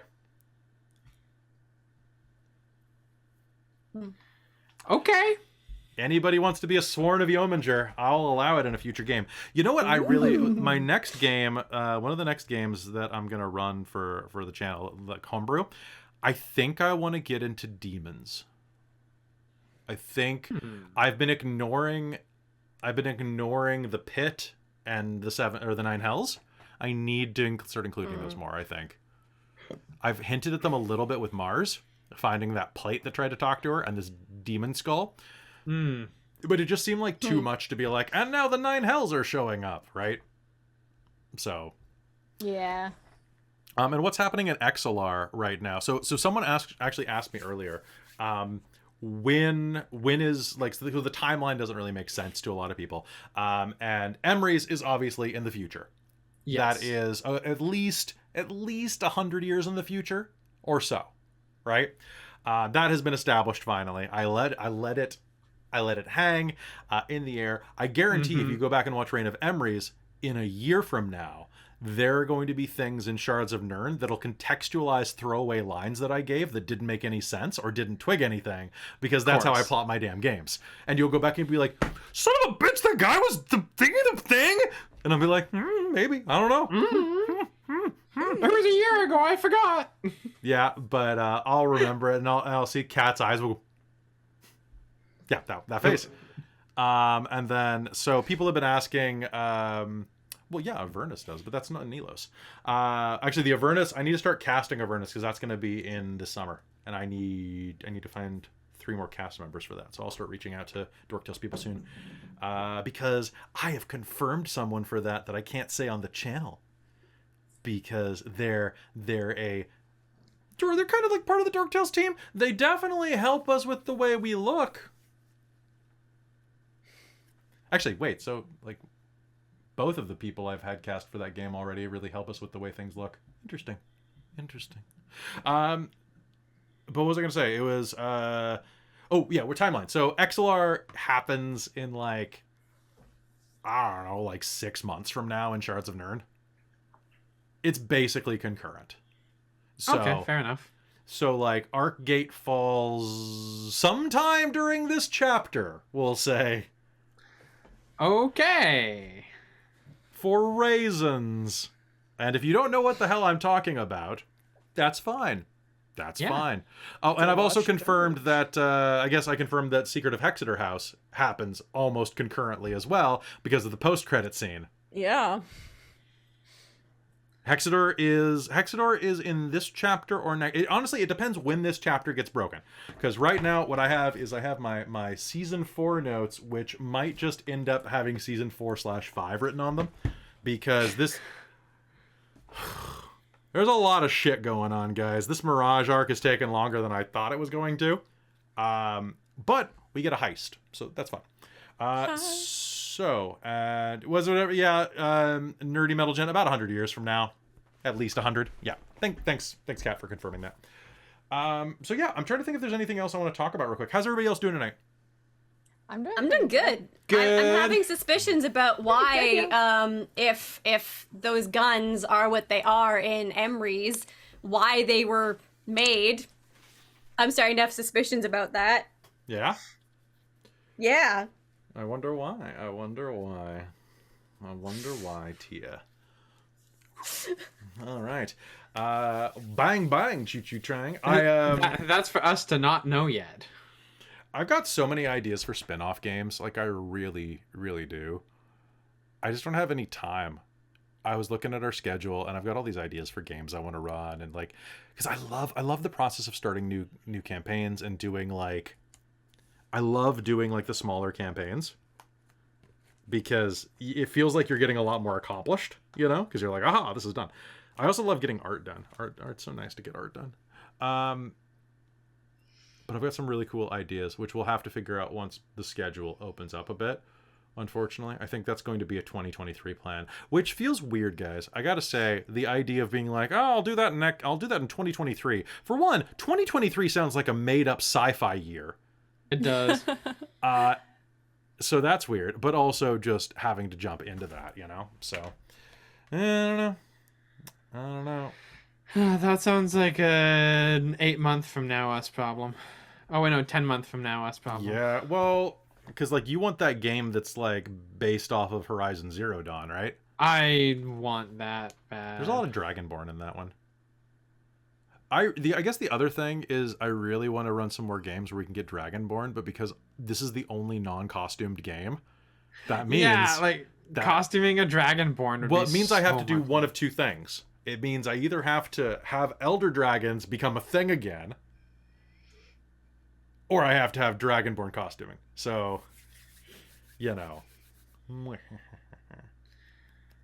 Because I particularly don't really feel like cosplaying a Dragonborn, to be honest with you. If it's a weeknight game, I just don't have time in the evening. Yeah, I want to stabilize this with like 3 to 4 games a week. I think that is probably ideal. Because like right now on my busy weeks, I'm running 5 nights in a row. This is my burnout night usually, because like today before game I was kind of burned out until the sausage incident, that kind of rejuvenated me a bit. Because it was so stupid I could not feel better. Yeah, it was ridiculous. But like Good running sausaging is good for everyone. Running 5 days in a row is a lot. Like it's a lot of mental energy when you're doing other stuff. Like I'm still like I spent all day like editing a magazine that I have to put out a week ago. My magazine's late because I got really busy. Actually, I find playing or streaming just that many nights in a row way too much. Yeah. What were you saying, Kat? Kelly, I actually one of our members was talking today about the Pride issue that you did. Oh, nice. Where we did the interview with me, and he was saying that him showing that to his kid was going over it and everything was a big part of the reason why his kid came out as non-binary to him. Oh, no shit, really? That's amazing. Yeah. Aww. That's your article, buddy. You did that. Yeah, well, and that's the one that's the magazine that you put out that nobody else wanted to. This is true. When I took the job, the person I took over for, like the senior editor of the magazine, which basically is it's a very small magazine, was like, ooh, I don't know, like I've always wanted to do a Pride issue, but I've like, it's a magazine for like a demographic that's usually very like fiscally and socially conservative. Like, ooh, I wasn't sure if we could do it, and I got it. I'm like, what are they gonna do? Fire me?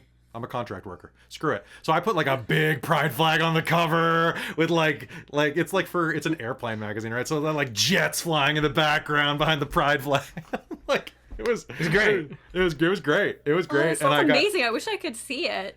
I can bring. We have PDFs. I have copies of it. Yeah. Yeah. Sure. Okay. Yeah. At some point. All right. So I need to see it. It was. I just thought that was nice that he was going over it like with his kid.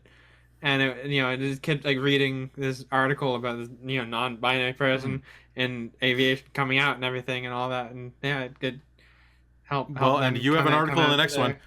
So far on the cover of the magazine, I have it called Trans Air. So I don't know if that's what you want. So it's the cover has a big like your center, and it's Trans Air, meet the new girl at dispatch, or something like that. So like. It's pretty good. I think you are the first feature article because I've got like 5 feature articles in this one. And the reason that it's late is that I had my birthday and I took a couple days off. And if anybody asks, it's because I got I got Ken Stacy to do an article for it. So that slowed me down. And then this is the prettiest issue I've ever made because I have a very limited budget to make this magazine on. I really put it all in the art design. Like all of my time, I haven't even like copy edited the stories I've put in. Like I haven't spot edited up, but they're gorgeous. They're so pretty, and they're gonna be ugly after I edit them. I did it ass backwards because of my ADHD, but that's what it is. So folks, we're gonna hop back into game in, I guess, right about now. I want to thank you very much for watching and for joining us tonight. I want to thank all the players here, and I want to do a quick shout out to 2 players here tonight who really leaned in. Christine, that was a really fantastic scene with Cadmus so far, and Winter, you got more into that than I really respect. That I want to say that, and that's not me like making a joke or anything. You really leaned into like a soft, sensual, like vulnerable moment on stream, and that could be really awkward sometimes for people. I think that was fantastic, and that was like it was really fun, and I love doing that stuff with you because you and I play off each other so well. Woo! Woo! No, I'm Fun glad friends. you enjoyed it. I really liked the story at that point, so I was like, you know what, this is what feels right at the moment. I agree. Yeah. All right, so but everybody's doing a great job. All right, so everybody, let's stretch our horribly mangled bodies. So mangled. I'm so looking forward to Cairo tomorrow. I feel like every single morning I'm waking up just being like agony, like so sore. Just so unwilling to move. All right, so folks, we've got about another hour worth of game, give or take. It might be a little shorter tonight because of reasons. You'll find out. And thanks for watching. Really appreciate it. Love you all. And it's great to have you all with us tonight. I'll have more fun things to tell you after game tonight. But if you're looking, join the Discord if you haven't already. And if you want to help us out, it'd be fantastic if you would go and add things to the Dork Tale or Generic Fantasy Setting Wiki. Eventually, we will have to move the generic wiki to the Dork Tales Wiki, and that's going to be a nightmare. But, like, that's a future project. Why are there 2 wikis? Because I made one before I managed to snag the domain name for the other one. Because I didn't think we'd have a Dork Tales wiki, and now we have a really shiny one because of Trizelta and Random, right? And Amy too, but like Trizelta and Mike, actually a lot of people help, but like Trizelta and mostly Random. other people. Dude, Random has done so much work. I want to publicly call out Random Equinox.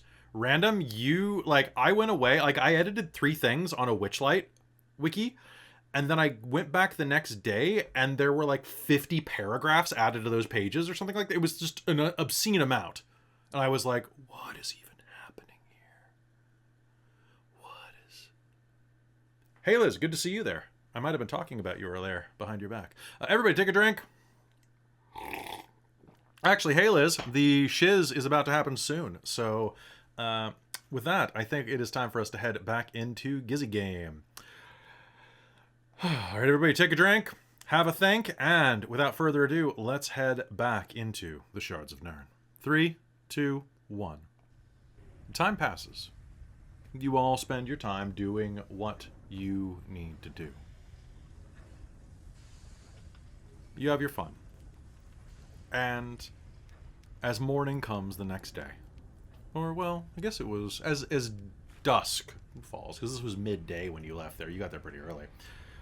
As night falls around the ship, you'll eventually all find your way back out to the fairly battered, destroyed mess area. I think it's been tidied up since. Cadmus keeps a pretty tight ship in spite of his personal slovenliness at times, his mechanic vibe. He is very much one who takes pride in the cleanliness of his workplace. You find yourselves all sitting around the table again. The 5 of you, as well as Cadmus Warforge and Viceland Skyborn. Viceland rolls out the brochure of Mirage onto the table. We have to figure this out. The way that I see it right now, there are a number of places in Mirage that this could be. But, if I know my enemy well, he is keeping the city, probably, in the tallest tower, the most opulent place. That's where he always would do this. He's very predictable. To get inside of the center, we need to gamble our way up. We're going to need some contacts. I know a couple of people who are in Mirage right now. I was able to check while you were looking in on the Blue Dragon's den. I'll make contact with them once we're inside of Mirage. Right now, there are a few major casinos inside of Mirage, all under the same domain. There's Quester's Kingdom, there's the Excelsior, the Grand Leviathan, as well as the Grand Tigress, the Silk Citadel, and the Lucky Lady, and the Vermilion Spire. Those are pretty small ones by comparison, though. Out of those, I need to ask everybody real quick. I believe that the Grand Leviathan might be the biggest one, but it could be the Excelsior. What do you think? Leviathan. I think Leviathan's the biggest. Yeah, Leviathan. Excelsior is just the fanciest. Yeah. All right.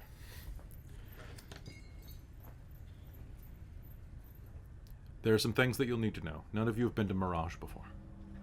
No. There's no day-night cycle. It's just night, all the time.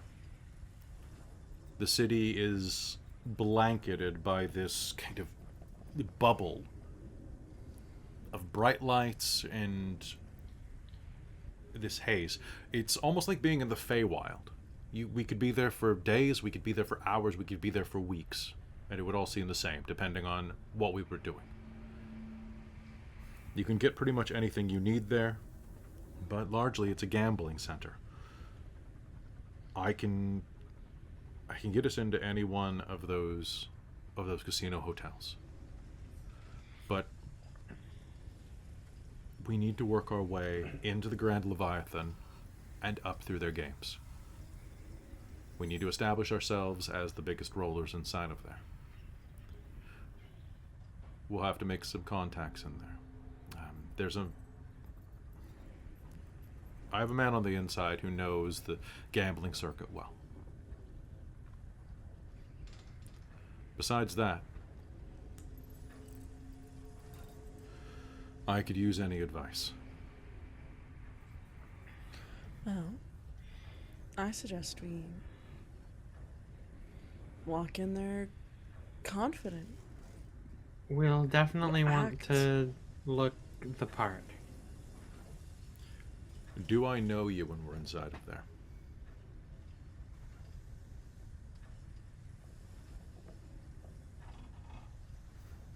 This is my question. I'm not sure what's the best option. Because right now, I know that if we're there together, that will draw attention.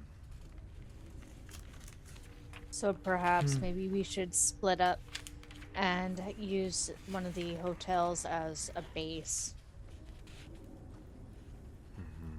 Seeing as We we're cycle out. seeing as we're wanting to come off as the highest rollers there, which is the fanciest casino resort there? I mean, the Grand Leviathan's the biggest and the most expensive.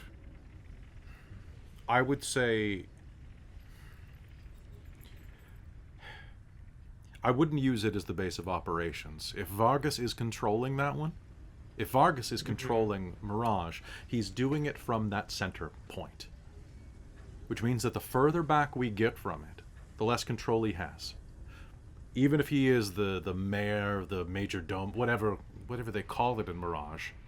Say the mayor, for lack of a better word, the Lord of Mirage.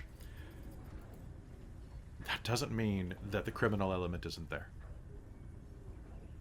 The mafias are still there. The Benevolent Order of Bakers, the Cryon Conspiracy, they all exist inside of Mirage. But picture it like ripples in a pond. He's the stone tossed into the center. But on the periphery, that's where the power of the mafia is going to be. The Or underbelly. perhaps somewhere in the middle between. That's I would say not that's as probably the best. something that still is flashy enough to be high rollers, but not right in the heart of his power. So that means the Tigress, the Silk Citadel, the Lucky Lady, or the Vermilion Spire. I kind of want to go for the Tigress. It There's feels a some little on the irony. nose. Yeah. Question, Vicen. You said time moves differently. Are you just being, are you just doing it as a turn of phrase, or is it actually like the Feywild? It's not quite as bad, but time does move in leaps and bounds. It could just Darn. be an effect of the place, but I don't know. Well, I was wondering because if we had a year, I could cast teleportation circle and make our base of operations literally a teleportation circle. But I don't think it would be quite a year. no, That'd be unfortunately. unfortunate. Tigress? We could literally make our base of operations something like we could escape to if we need to. Yeah. But unfortunately, that's not going to work. So taking a look at what these places are like the brochure has everything laid out. So I'm going to explain what Okay. these are. Oh, okay. Yeah. Okay, so the Grand Tigress, one moment while I pull up my map. All right, so the Tigress, I originally had it called the Grand Tigress, but the Grand Leviathan sounded better than just the Leviathan. So what should be in front of the Tigress as a name? The Great Tigress should just be the Tigress? Like, that seems like it's a little short. Yeah, Yawning definitely. Tyrus, the glamorous tigress? No.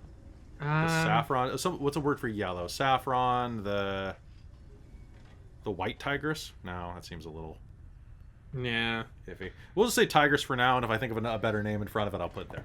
Sleepy tigress? It's a Sleepy- hotel. You're supposed to be sleepy? I don't know. Well, it's a casino primarily. Oh, it's a though. casino. Yeah, it's true. All right. So the tigress is a fantastical. Sorry, just checking there. It is in the nature of the kingdom of Malak, which is huge flowing spires. Actually, it's going to be kind of akin to what you grew up with, Fadia. The type of kind of billowing domes that you would see in Babylon in our world. Like that type of Babylonian architecture, or the architecture that you would see in certain places in the Middle East, with the very large kind of candle-topped like giant domed roofs and like bright colors, like vaguely kind of like Middle Eastern Indian inspired. Lots of flowing draperies, cloths, and of course, a full magic show with tigers. Because Kind of lean towards that. That sounds very cool. Any tigers talking if I'm there. the Silk Citadel is a... I'm just going to go through the list so you know what all of them are. The Silk Citadel is a... It is a... Oh boy, how to explain this? It is founded by cultists of Basir. A branch of the cult of Basir from the Isle of Basir, and it is a pleasure palace where everyone inside wears ceremonial, like almost like, I'm gonna say like togas made of like very very thin silk, and everything is very like, try this apple. Oh, try this. Have you ever gambled in the buff type of thing? It does make the continental breakfast sometimes a little awkward, but otherwise quite good. The Lucky Lady is a really down-to-earth dwarven casino place. A lot of square architecture, a lot of brutalist design, but damned if it doesn't have the best buffet in all of Mirage. Its meat station alone takes up almost a city block. You can buy your way in there, but it does take a while. And then finally, the Vermilion Spire is a rare thing because it is not visible from the street. There are many, many fountains and false riverways inside of Mirage, and the Vermilion Spire is actually a undersea hotel, staffed primarily by the Tritons. Quite lovely. And very, very, very temperature controlled. Lovely views, lots of seafood. So yeah, those are the base options. There could be others if you would like to look for another hotel, because I looked up Las Vegas hotels. There are many of them. There's so many. There's so many, and so many big ones. And this is basically a riff off Las Vegas. I'm not even going to bother trying to hide that. Question, Kelly. Yes. I don't have this anywhere in my notes, but I'm writing our plan. So, what is the Rakshasha's name? What was his name again? Vargas. So that's Vargas. Vargaes. Okay, perfect. Thank you. Vargaes, I guess, is how it's pronounced quickly. Yeah, I don't have that anywhere in my notes, so I was just trying to write that down, and I didn't catch So it. there's also the Monsoon, the Nimbus, the MCR, What does the MCR look like, Kelly? the MCR is basically the MGM Grand. It's the Majestic Oh, Comfort okay. Resort and Spa. Oh, okay. And the Onyx Dawn, which is just like super gothy. Lots Tiger of like, show. lots I of was gonna spikes. say Tiger something show, like, everyone. My chemical Personally. relaxation. Yeah, that's what I was thinking. My Chemical Relaxation. I Yeah, mean- it's just it's a room that makes you think it's way bigger than it is. The Obsidian Renaissance. I'm partial to the underwater one. Vermilion Spire. I think that sounds really nice. Kinda cool. But Tiger show? I'm down for the Tiger show. I do also like the irony Exactly. that I think that's a fun one. I vote Tigress. Sure. Yeah. Okay, it's agreed. I guess Tigress then. All right, so I guess the other question that we need is whether or not we're all going, or if someone's staying with the Duchess. There's no place to park it there. There's no place to keep it safe. Did anybody think up another option for it? No, I hadn't actually really had much time to think about it. Look, I can stay on. It slipped my mind. So, Cadamus, having the extra support there would be useful. Oh, no, I can stay here, if need be. Well, you have that locking mechanism. Can you also summon the Duchess with that? Like, if we park her somewhere, lock her, and you can go whoop whoop to bring her back? Is she capable of doing that? It should be any localized place, but it sounds like this place might be its own, like, bubble. It is in a demiplane. Oh, like a demiplane. Mm. And I'm hesitant to leave it unmonitored for terribly long after, what happened in Vale with the Yeah, fair enough. Yes. Oh, those cocks. Yeah. Yeah. Oh, those pointy-eared, no offense. None Lizard-lipped, taken. no They offense. sucked. So I would like to not Green, leave it no offense. unattended. Just stop. I guess they're more yellow. Are you trying to insult all your friends? He's good Yes, at it. is being his answer. Well, I didn't really think that you and I had gotten to that stage yet, but you're kind of flat-chested. I am not. Just saying. Well, you're short. I like her. She can stay. Okay, so All right. Cadamus, do you want to stay with the Duchess I then? don't want to, but somebody has to. Hmm. And we're not leaving Viceland here. He's got contacts. So. I don't think that, honestly, between us, I don't think that you're going to be able to take on Vargas by yourselves. And that. So. Fair. Then. Okay. Well, if that's what it comes down to, then I'll stay here. It's not a problem. It's, honestly, I had some things I had to do here. It's barely an inconvenience, really.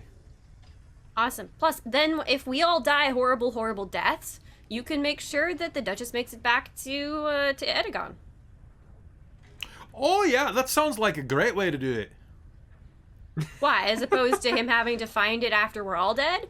If you all had gone to your untimely demises, I'd probably go in there and start killing a Rakshasa. You'd probably try. You'd probably die. I'd probably die, but at least I'd go down swinging. Adamus, if you want, you and I could do shifts with the shift. Why don't you go on first shift, and I stay on the ship, and then we can do a switch. No, they... Look, it's fine.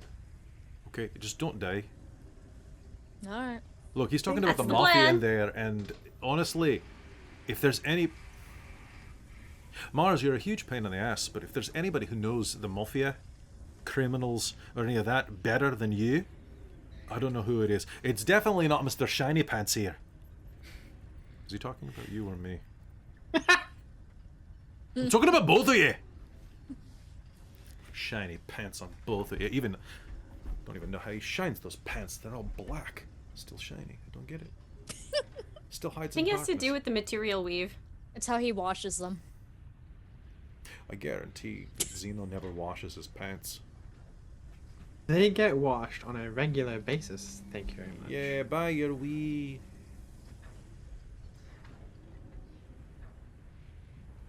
Oh, come Why on. are you disgusting? Big I Cadamus. like him. I like him.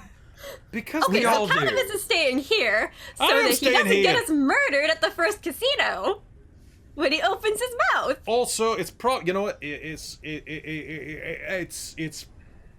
probably best that I stick around. Thinking about casinos. They're What? fun. I like them a lot. Too much? You have a Oh. gambling problem, don't you? I don't have Oh. a problem if I don't start. Eh? Understood. Okay. You understand? Okay. Fair If enough. I don't start, there's no problem. Then you Okay. definitely should be staying with the ship. Yeah. Yeah. We don't. Yeah. We kind I of. could make back all that gold that you lost to the Drake, though. I know. Or you could. casinos, the house always wins. I might just will end up in flip debt. the house. Hit the bitch with my axe. Okay, so Then Cadamus you'll is get staying on the one. ship. Yeah. Okay. I agree. How soon do we Yes. get there? Are we there yet? Are we there? Well, he told me just to do loops. Oh. We've been circling the same like 10 miles for the past like. Then let's just go. All right. So how long will it take us to get there? Are you ready to go? Is everyone ready to go? Viceland says. Yes, I have my fancy dress. I have my fancy shoes. I have my sword. I might need to sleep just a little bit, but other than that, I'm good. Can you So sleep do when we we get wa- checked into the hotel? Yeah. Yes. Okay. Wait, we're supposed to be fancy? We're gonna be high I- rollers. Yeah. Yes. My This is vest why I count? borrowed Zeno's, like. Bring a nice tabard. Yeah. Then I'll just when Alright, I guess I'll just get changed good before we priestly robes? leave the ship. Yeah. Yeah. All right. Mirage has a bunch of rules that you may not be accustomed to. Okay? Be careful where you brandish your holy symbols. And Mars, if you steal anything, just be aware there will be tax when you leave. AI. Theft isn't disallowed or unallowed there. Like it's legal. It's not illegal to steal in Mirage. It's illegal to get caught. All right. Every time I've been there, there's been anything you take in Mirage gets taxed when you leave. There's a duty on entrance and exit. Well, on exit at the very least. Oh, do they have those mini bars that have the, like, weight sensors? So when Oh, you yes. sneak up. Yes, they do. Okay. Hmm. So we're not drinking from the mini bar. We are getting drinks bought from us, guys. Use your charm. We are getting drinks bought for us. Well. All right, heading to the Tigress then. Can anyone loan me 10 platinum pieces? Or 100 sure. gold? Sure. Tia will toss a small bag of gold over. I Okay. am And just so that you guys know. Viceland, are you going in your My armor? armor? I don't have anything Or- else on me, unfortunately. Would you like some fancy boy clothes to wear? I'm a bit bigger than you, but... Do you have anything that's a little loose? Yeah, I have a wardrobe. Ooh, me too, me too, me too. All right. All right, let's play dress up.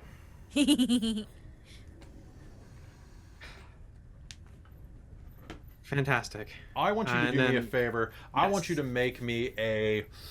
Ooh, make me an...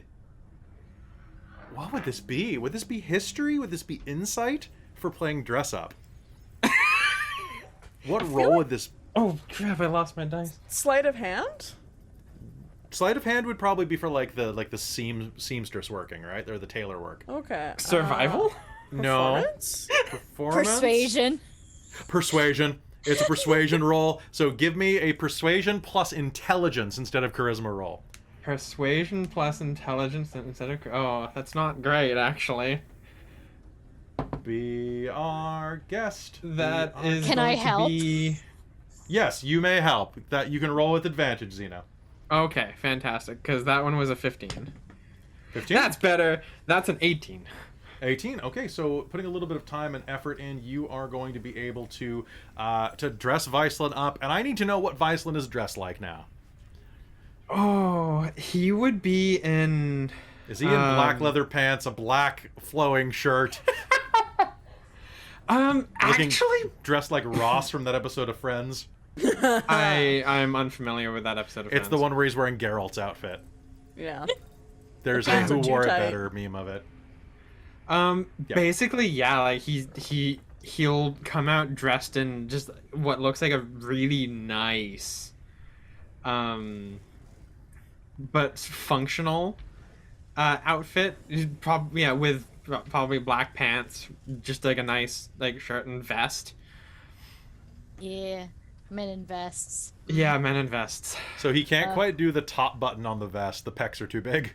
That's okay. That's fair. Is it a long sleeved or short sleeved tunic? It is a long sleeved. Is it so it's got like a French cuff double button or an Argentinian Yes, cuff, it I should say? Yes, it does. Is this okay? You look phenomenal. Yeah. Should I feel like I should try to put on some spectacles or something and kind of blend in or hunch. Yes. I don't have any spectacles, unfortunately. Wait, I have a disguise kit. Oh God, are you gonna Clark Kent him? Let's nerd Viceland up. Can I say I have one in my disguise? Yeah, in your kit? disguise kit. Yeah, you've got like a fake nose, a fake chin. You've got all of that stuff. Cool. Here.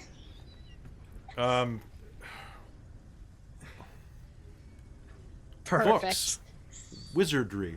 Okay. And then Mars. Not all wizards are Yeah. nerds. Let's Most get of us are, you but- set up with something nice, and then I am going to go change myself. All right. You can have free range. Do what you want to me. Ooh, Oh, you know what, actually? He is going to break out He has this, like, yellow, bronzy, like, dragonish, Also Thing. remember, her undertones are purple. yeah. Yeah. So probably then black or white. Black. It's Mars, so black.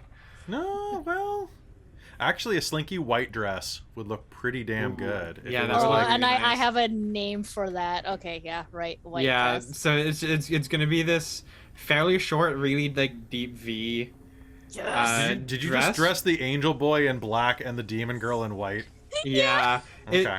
And I love it. Vincent, why'd you hit the door?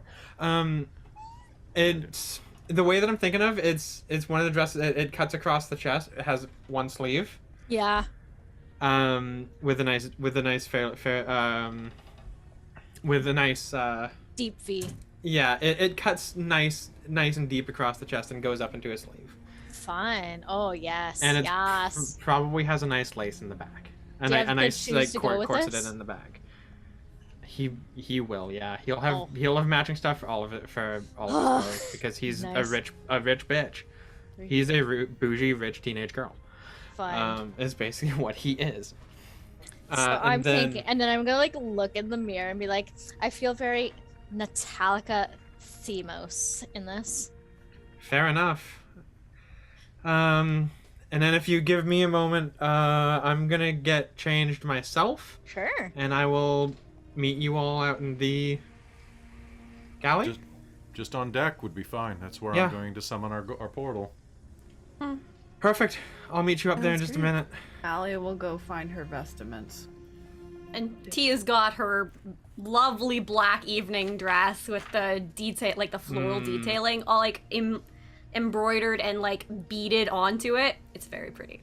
I guess Viceland's gonna just gather his armor up, his shield and his sword, and kind of just like, sorry, friends.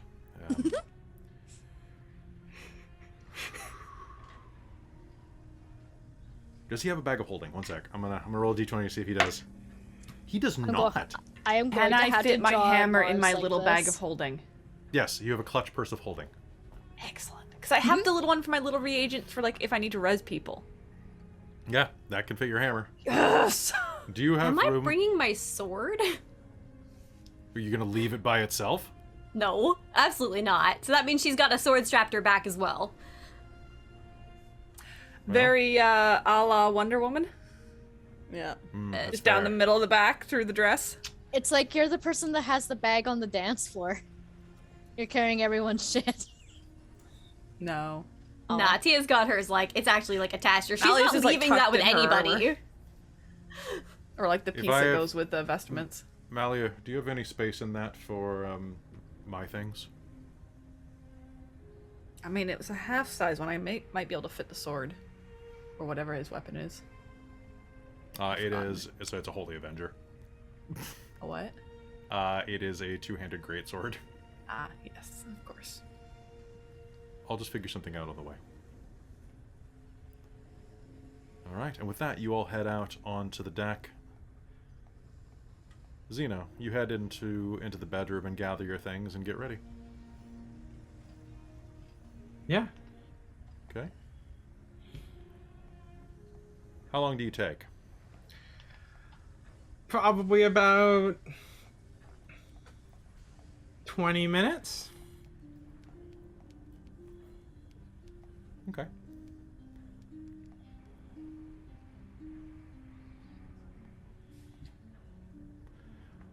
He's taking a really long time. That's not unusual. No, it's not. He preens. Not surprising. He's probably oiling his hair. He's got a lot of hair. And he doesn't braid it. That takes a lot of maintenance. I assume. I mean, it is daily maintenance he should spend on it, but...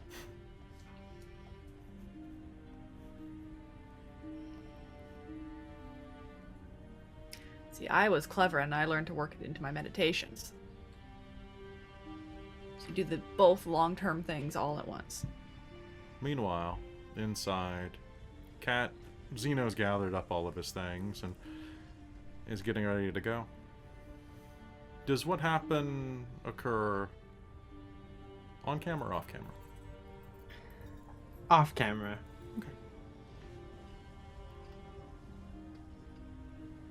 Time passes.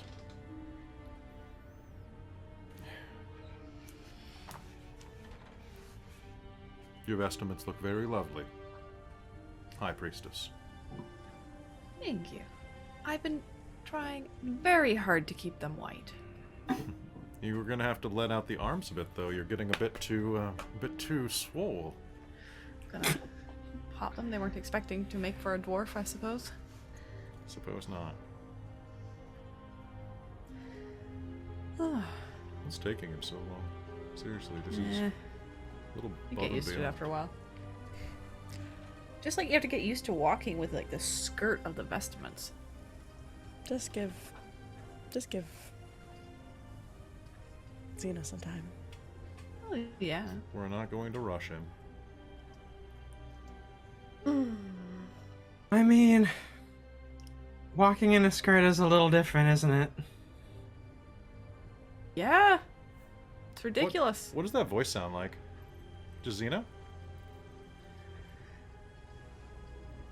No, it sounds, it doesn't sound like Xeno. It's a higher pitch. It vaguely does. Probably. So just from the background, just yeah. It's definitely a little bit different walking in a skirt, that's for sure. Especially one that's down to my bloody feet. I'll nudge Malia. What? And everybody's gonna turn. And do you have anything you want to say, Kat? Good to meet you. Ah, there she is. I'm Asen. And as you turn around, this is what you will see. Standing where Xena was just a moment ago is a tall, not quite as tall though, lovely elven woman. Damn. Nice. Oh my Oh, goodness. she's so pretty.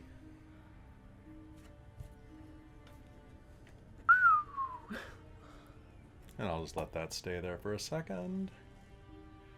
And I realized I didn't put the levels in, so I'll have to do that to this frame. So thank you so much real quick to Hey Liz for doing this art so quickly and so beautifully. Here for the reveal. I know. So let's just let soak that in for a minute. And now, Mally will just kind of stare at you for a moment and go, huh, Asen. Alright. And then hold a hand out to you. where's Zeno? That's Zeno. Catamus. That's who I saw. That's who I saw the first time I met you guys. Right there. There she is. What the hell's an Asen? Did you get taller? No. Or am I just imagining things? Oh, you're wearing heels. Okay. Got it. Out of these, I'm actually a little bit shorter. I don't believe it.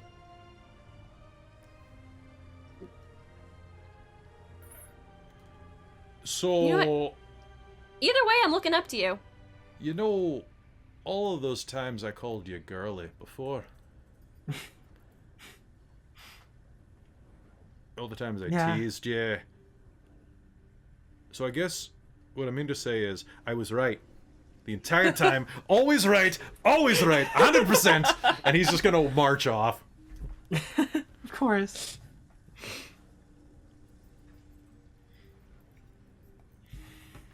I'm on a Sorry. don't have another guy on this boat. Viceland better not leave. It'd just be me alone with all of these ladies. Just hairballs everywhere. As if you don't shed. I've seen that beard. You're just jealous. I'm really not. I have Sorry. enough hair up here. It's nice to meet you, Miss Rightwing. Is there a reason behind Asen, if I may ask? Yeah, actually, the in full elven style name is actually a full mouthful. It's actually the name of my grandmother, the one who I inherited the right wing sword from. It's the full name is actually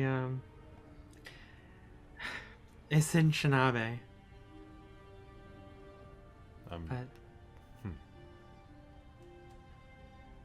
Asen's easier. And I'm sure she's very proud of you for carrying that name for her. I'd like to think so.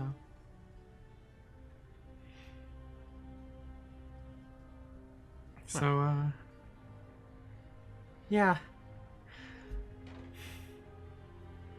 This is,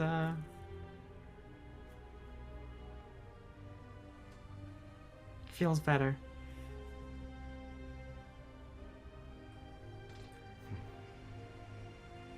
And she stepped out in this beautiful floor-length black dress in very Gloomstalker style. Vincent, don't eat garbage. In true Gloomstalker, just black.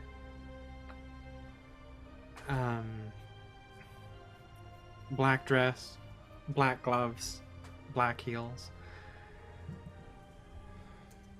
and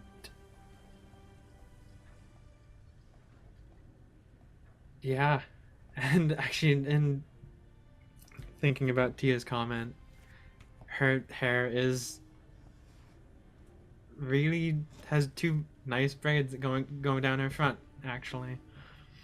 But the hair is still the long, blonde, straight hair that goes all the way down her back. She's about 5'9" in flats. 6'6" Looks- in heels. Basically, she looks vaguely like Xeno. But not.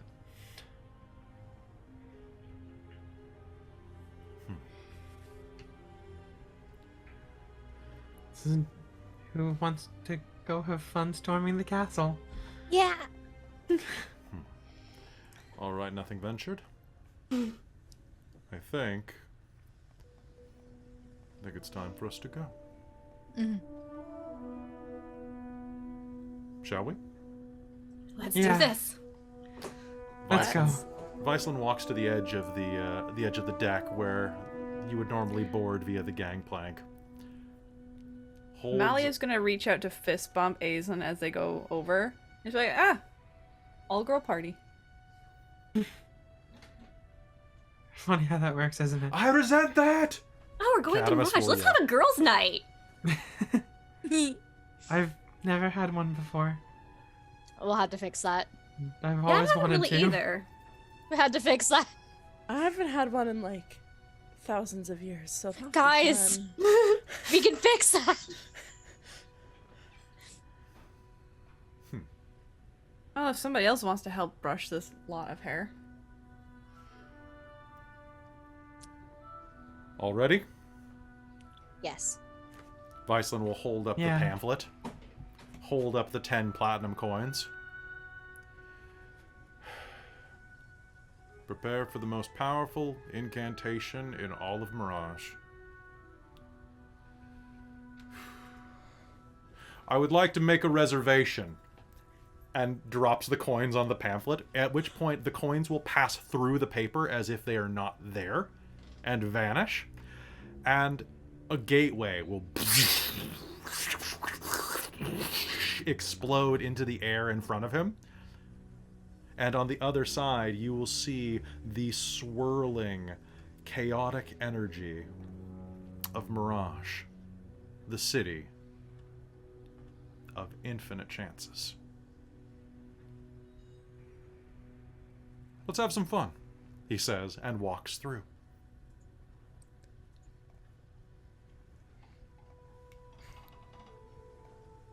Do you follow? Yeah, let's go. I think Fadia will hold, because Fadia's wearing a Yeah, kind of nothing nice for it. three-piece suit, so she will hold out her arms to whoever wants to take her Oh yeah, arms, and Tia's she'll be gonna like, grab one of the arms and be like, "Don't mind if I do." Let's And go. Aizen will grab the other arm. Malia's just gonna stride right in. All right. And with that, you step across and into Mirage. And I think that is where we are going to call game tonight. But Okay. folks, there is one quick post-credit scene that I have, which Okay. is sometime in the next day or two, as you are off doing your adventure. As you're off doing your adventure, Catamus is puttering around on the ship doing what he does best, basically just keeping everything in order, making sure everything is working appropriately, and that includes going around and making sure that everything is hunky-dory. Throughout the night, he's been hearing the whoosh, whoosh, whoosh of a wardrobe slamming in Aizen's room. He goes in, secures the perimeter, makes sure that everything's fine. But on his way out, he notices that just laying on the desk is a mostly eaten apple. Looking down at it, waste not, what not, picks it up and walks out into the cabin of the ship. And I think that is where the game will truly end. Because... Damn, Malia's not there to see it. yeah, so, hey, if Ylos is there and wants to do a quick mock-up of Catamus in a dress, do it. Probably still has a great beard. All right, so folks, that's going to be it for tonight. Thank you so much for tuning in. How you feeling, Kat?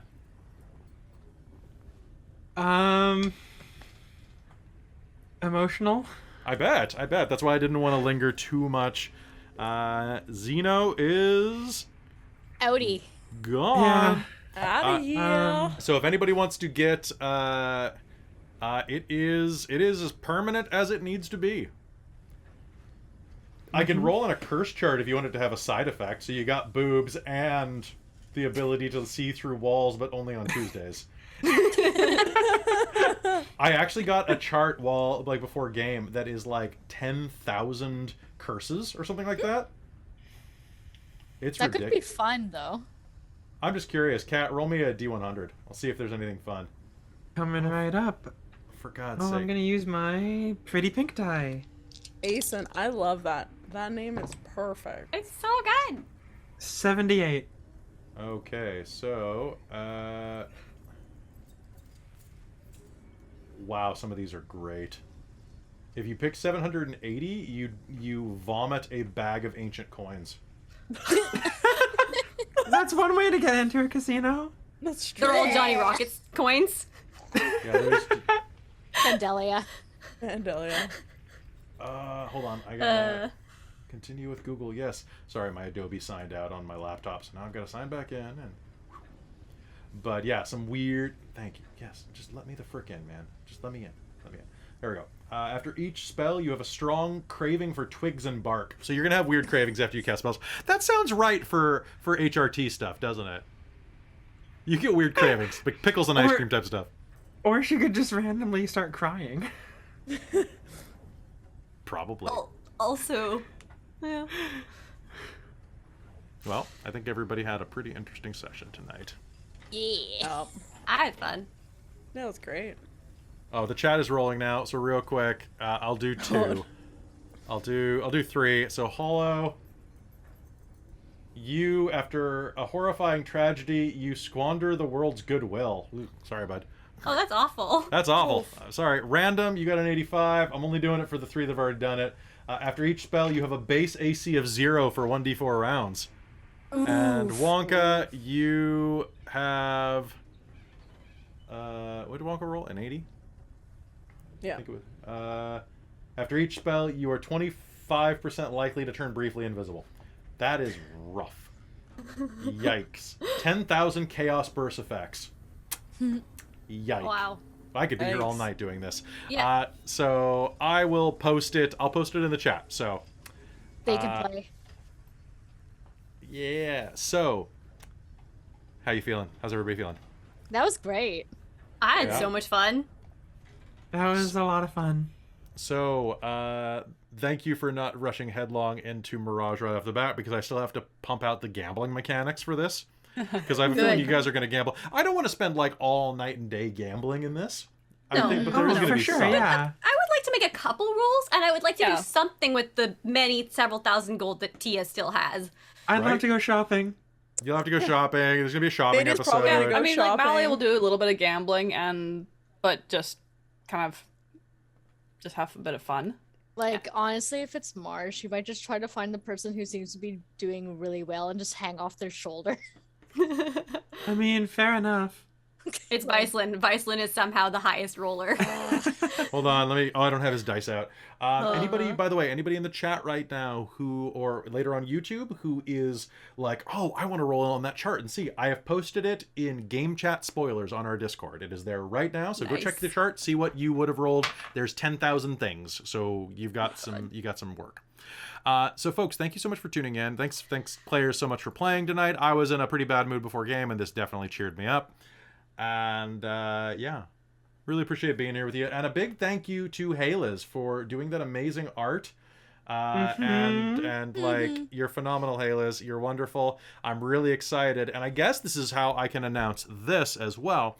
I'm not going to tell you exactly who, but in March, I have cast the cast for Call of the Netherdeep, the Critical Role module that we are running here on Dork Tales, and Ylos is in the process of doing the art for it. And Very exciting. honestly, if you have some high quality art that you need done, go check out Ylos' commission page. She is one of the most talented artists, particularly if you're looking for someone with feminine features. She really excels at that, particularly hair and textures. Like, Yeah. it's unbelievable. And she is worth every penny, but you're paying for quality. So if you are looking to get like a really high quality commission done for something, say like you have particularly like a femme character, or maybe a friend has one, she can do amazing work for you.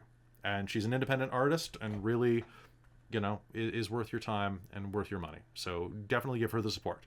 I'm really excited as well that she's going to be in at least one more game with us very soon, because she's going to be in Forbassic Park 4 in 2 weeks, 3 weeks. Oh, that'll be fun. That'll be good. And then, yeah, so it's going to be, it's Matt Mercer playing. Yeah, in a sense, but you'll see. Critical Role is not running that. Dork Tales is running Call of the Netherdeep, which, and I'm fine being the is Dork Tales okay of Critical Role. That is fine. I'm fine being the Pepsi of Critical Role. I bet as a player, I think he would have inside knowledge. He had some hands on that. If you want to reach out to Matt Mercer for me, Soul, I say go for it.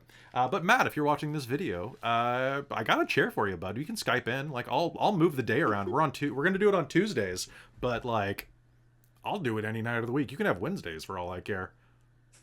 I'll move shards for you. That's romantic. It's romantic. Right? It is. All right, so folks, thank you so much for tuning in. I want to give a big thank you to all of our subscribers out there, both on Twitch and YouTube. I also want to thank our patrons over at patreon.com/dorktales, because Patreon is one of the primary sources of income for this channel. And honestly, without our patrons, the channel could not function in the capacity that it does, especially trying to bring in really high quality art, bringing in technical improvements like buying new microphones and getting better audio quality, and eventually, hopefully, a studio, because doing this remotely is fine, but I would much rather do it in a room. I want to do a big shout out to my divine patrons, which are DM Mike and Soul Omen, of course, as well as my demonic producer Bricarius, my 3 princes of the Patreon, Trizelta, Taryn, and Buddy, who's here right now, actually. So thank you so much for being here, folks.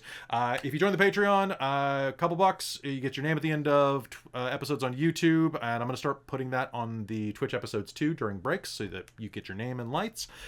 You also get shout outs at the end of podcast episodes, and for $5 a month or more, you get a free podcast at the once a month that nobody else gets access to. It's our only walled content right now. We're Also, gonna try can I just shout out Trizelta for already updating Asen's wiki? Yes! Yeah, like it's already done. Nice. Yeah, actually, I did a little wiki updating as well on the break. Also, you may have noticed that if you go to our TeePublic store right now, I believe Xeno is no longer available. So sad. I guess you'll have to go pick up an Asen mug or shirt. You have to put Asen on the full shirt that has all our names on it. Yep. Yeah. Yep. I actually just saw my shirt that has Xeno on it the other day, and I was like, Oh. It's a collector's item now. it's a collector's item. Limited edition. Yeah. Limited edition. I've already, actually, Xeno has vanished from the store as of the moment that Ylos finished that art, because Xeno doesn't exist anymore. Screw Xeno. Yeah, he's not a thing anymore. Although I will miss the sound of the word xenographer. That's Yeah. fair. It was a very funny name Yeah. that I thoroughly enjoyed for a long time. But It's done. hey, Liz, your art made me cry, by the way. Aw. I was at work when I saw the finished process, and someone's like, "Why are you crying?" And I'm just like, Because you're pretty. so pretty. She got sultry eyes. Great, I'm crying again. Hey, Aw. congratulations, Kat. And you know what? On that note, I think it's a good place for us to call it here, folks. To Yeah. go let Kat have her emotions. And thank you for all of your support. And Kat, it's going to be good seeing you go forward with that new gorgeous picture, this new character. Well, this old new character. Now let's just see if she's good in combat. It dies immediately. Dies immediately. It's okay, Malia can res you. That's true. I've got 6 reses. That's so good. All right, so folks, Try not to die that many times. that is going to be it for us tonight. Thank you so much for tuning in and for supporting us and all of that. We love you very much, and we hope to see you in the next episode. Good night, everybody. And hi, Asen.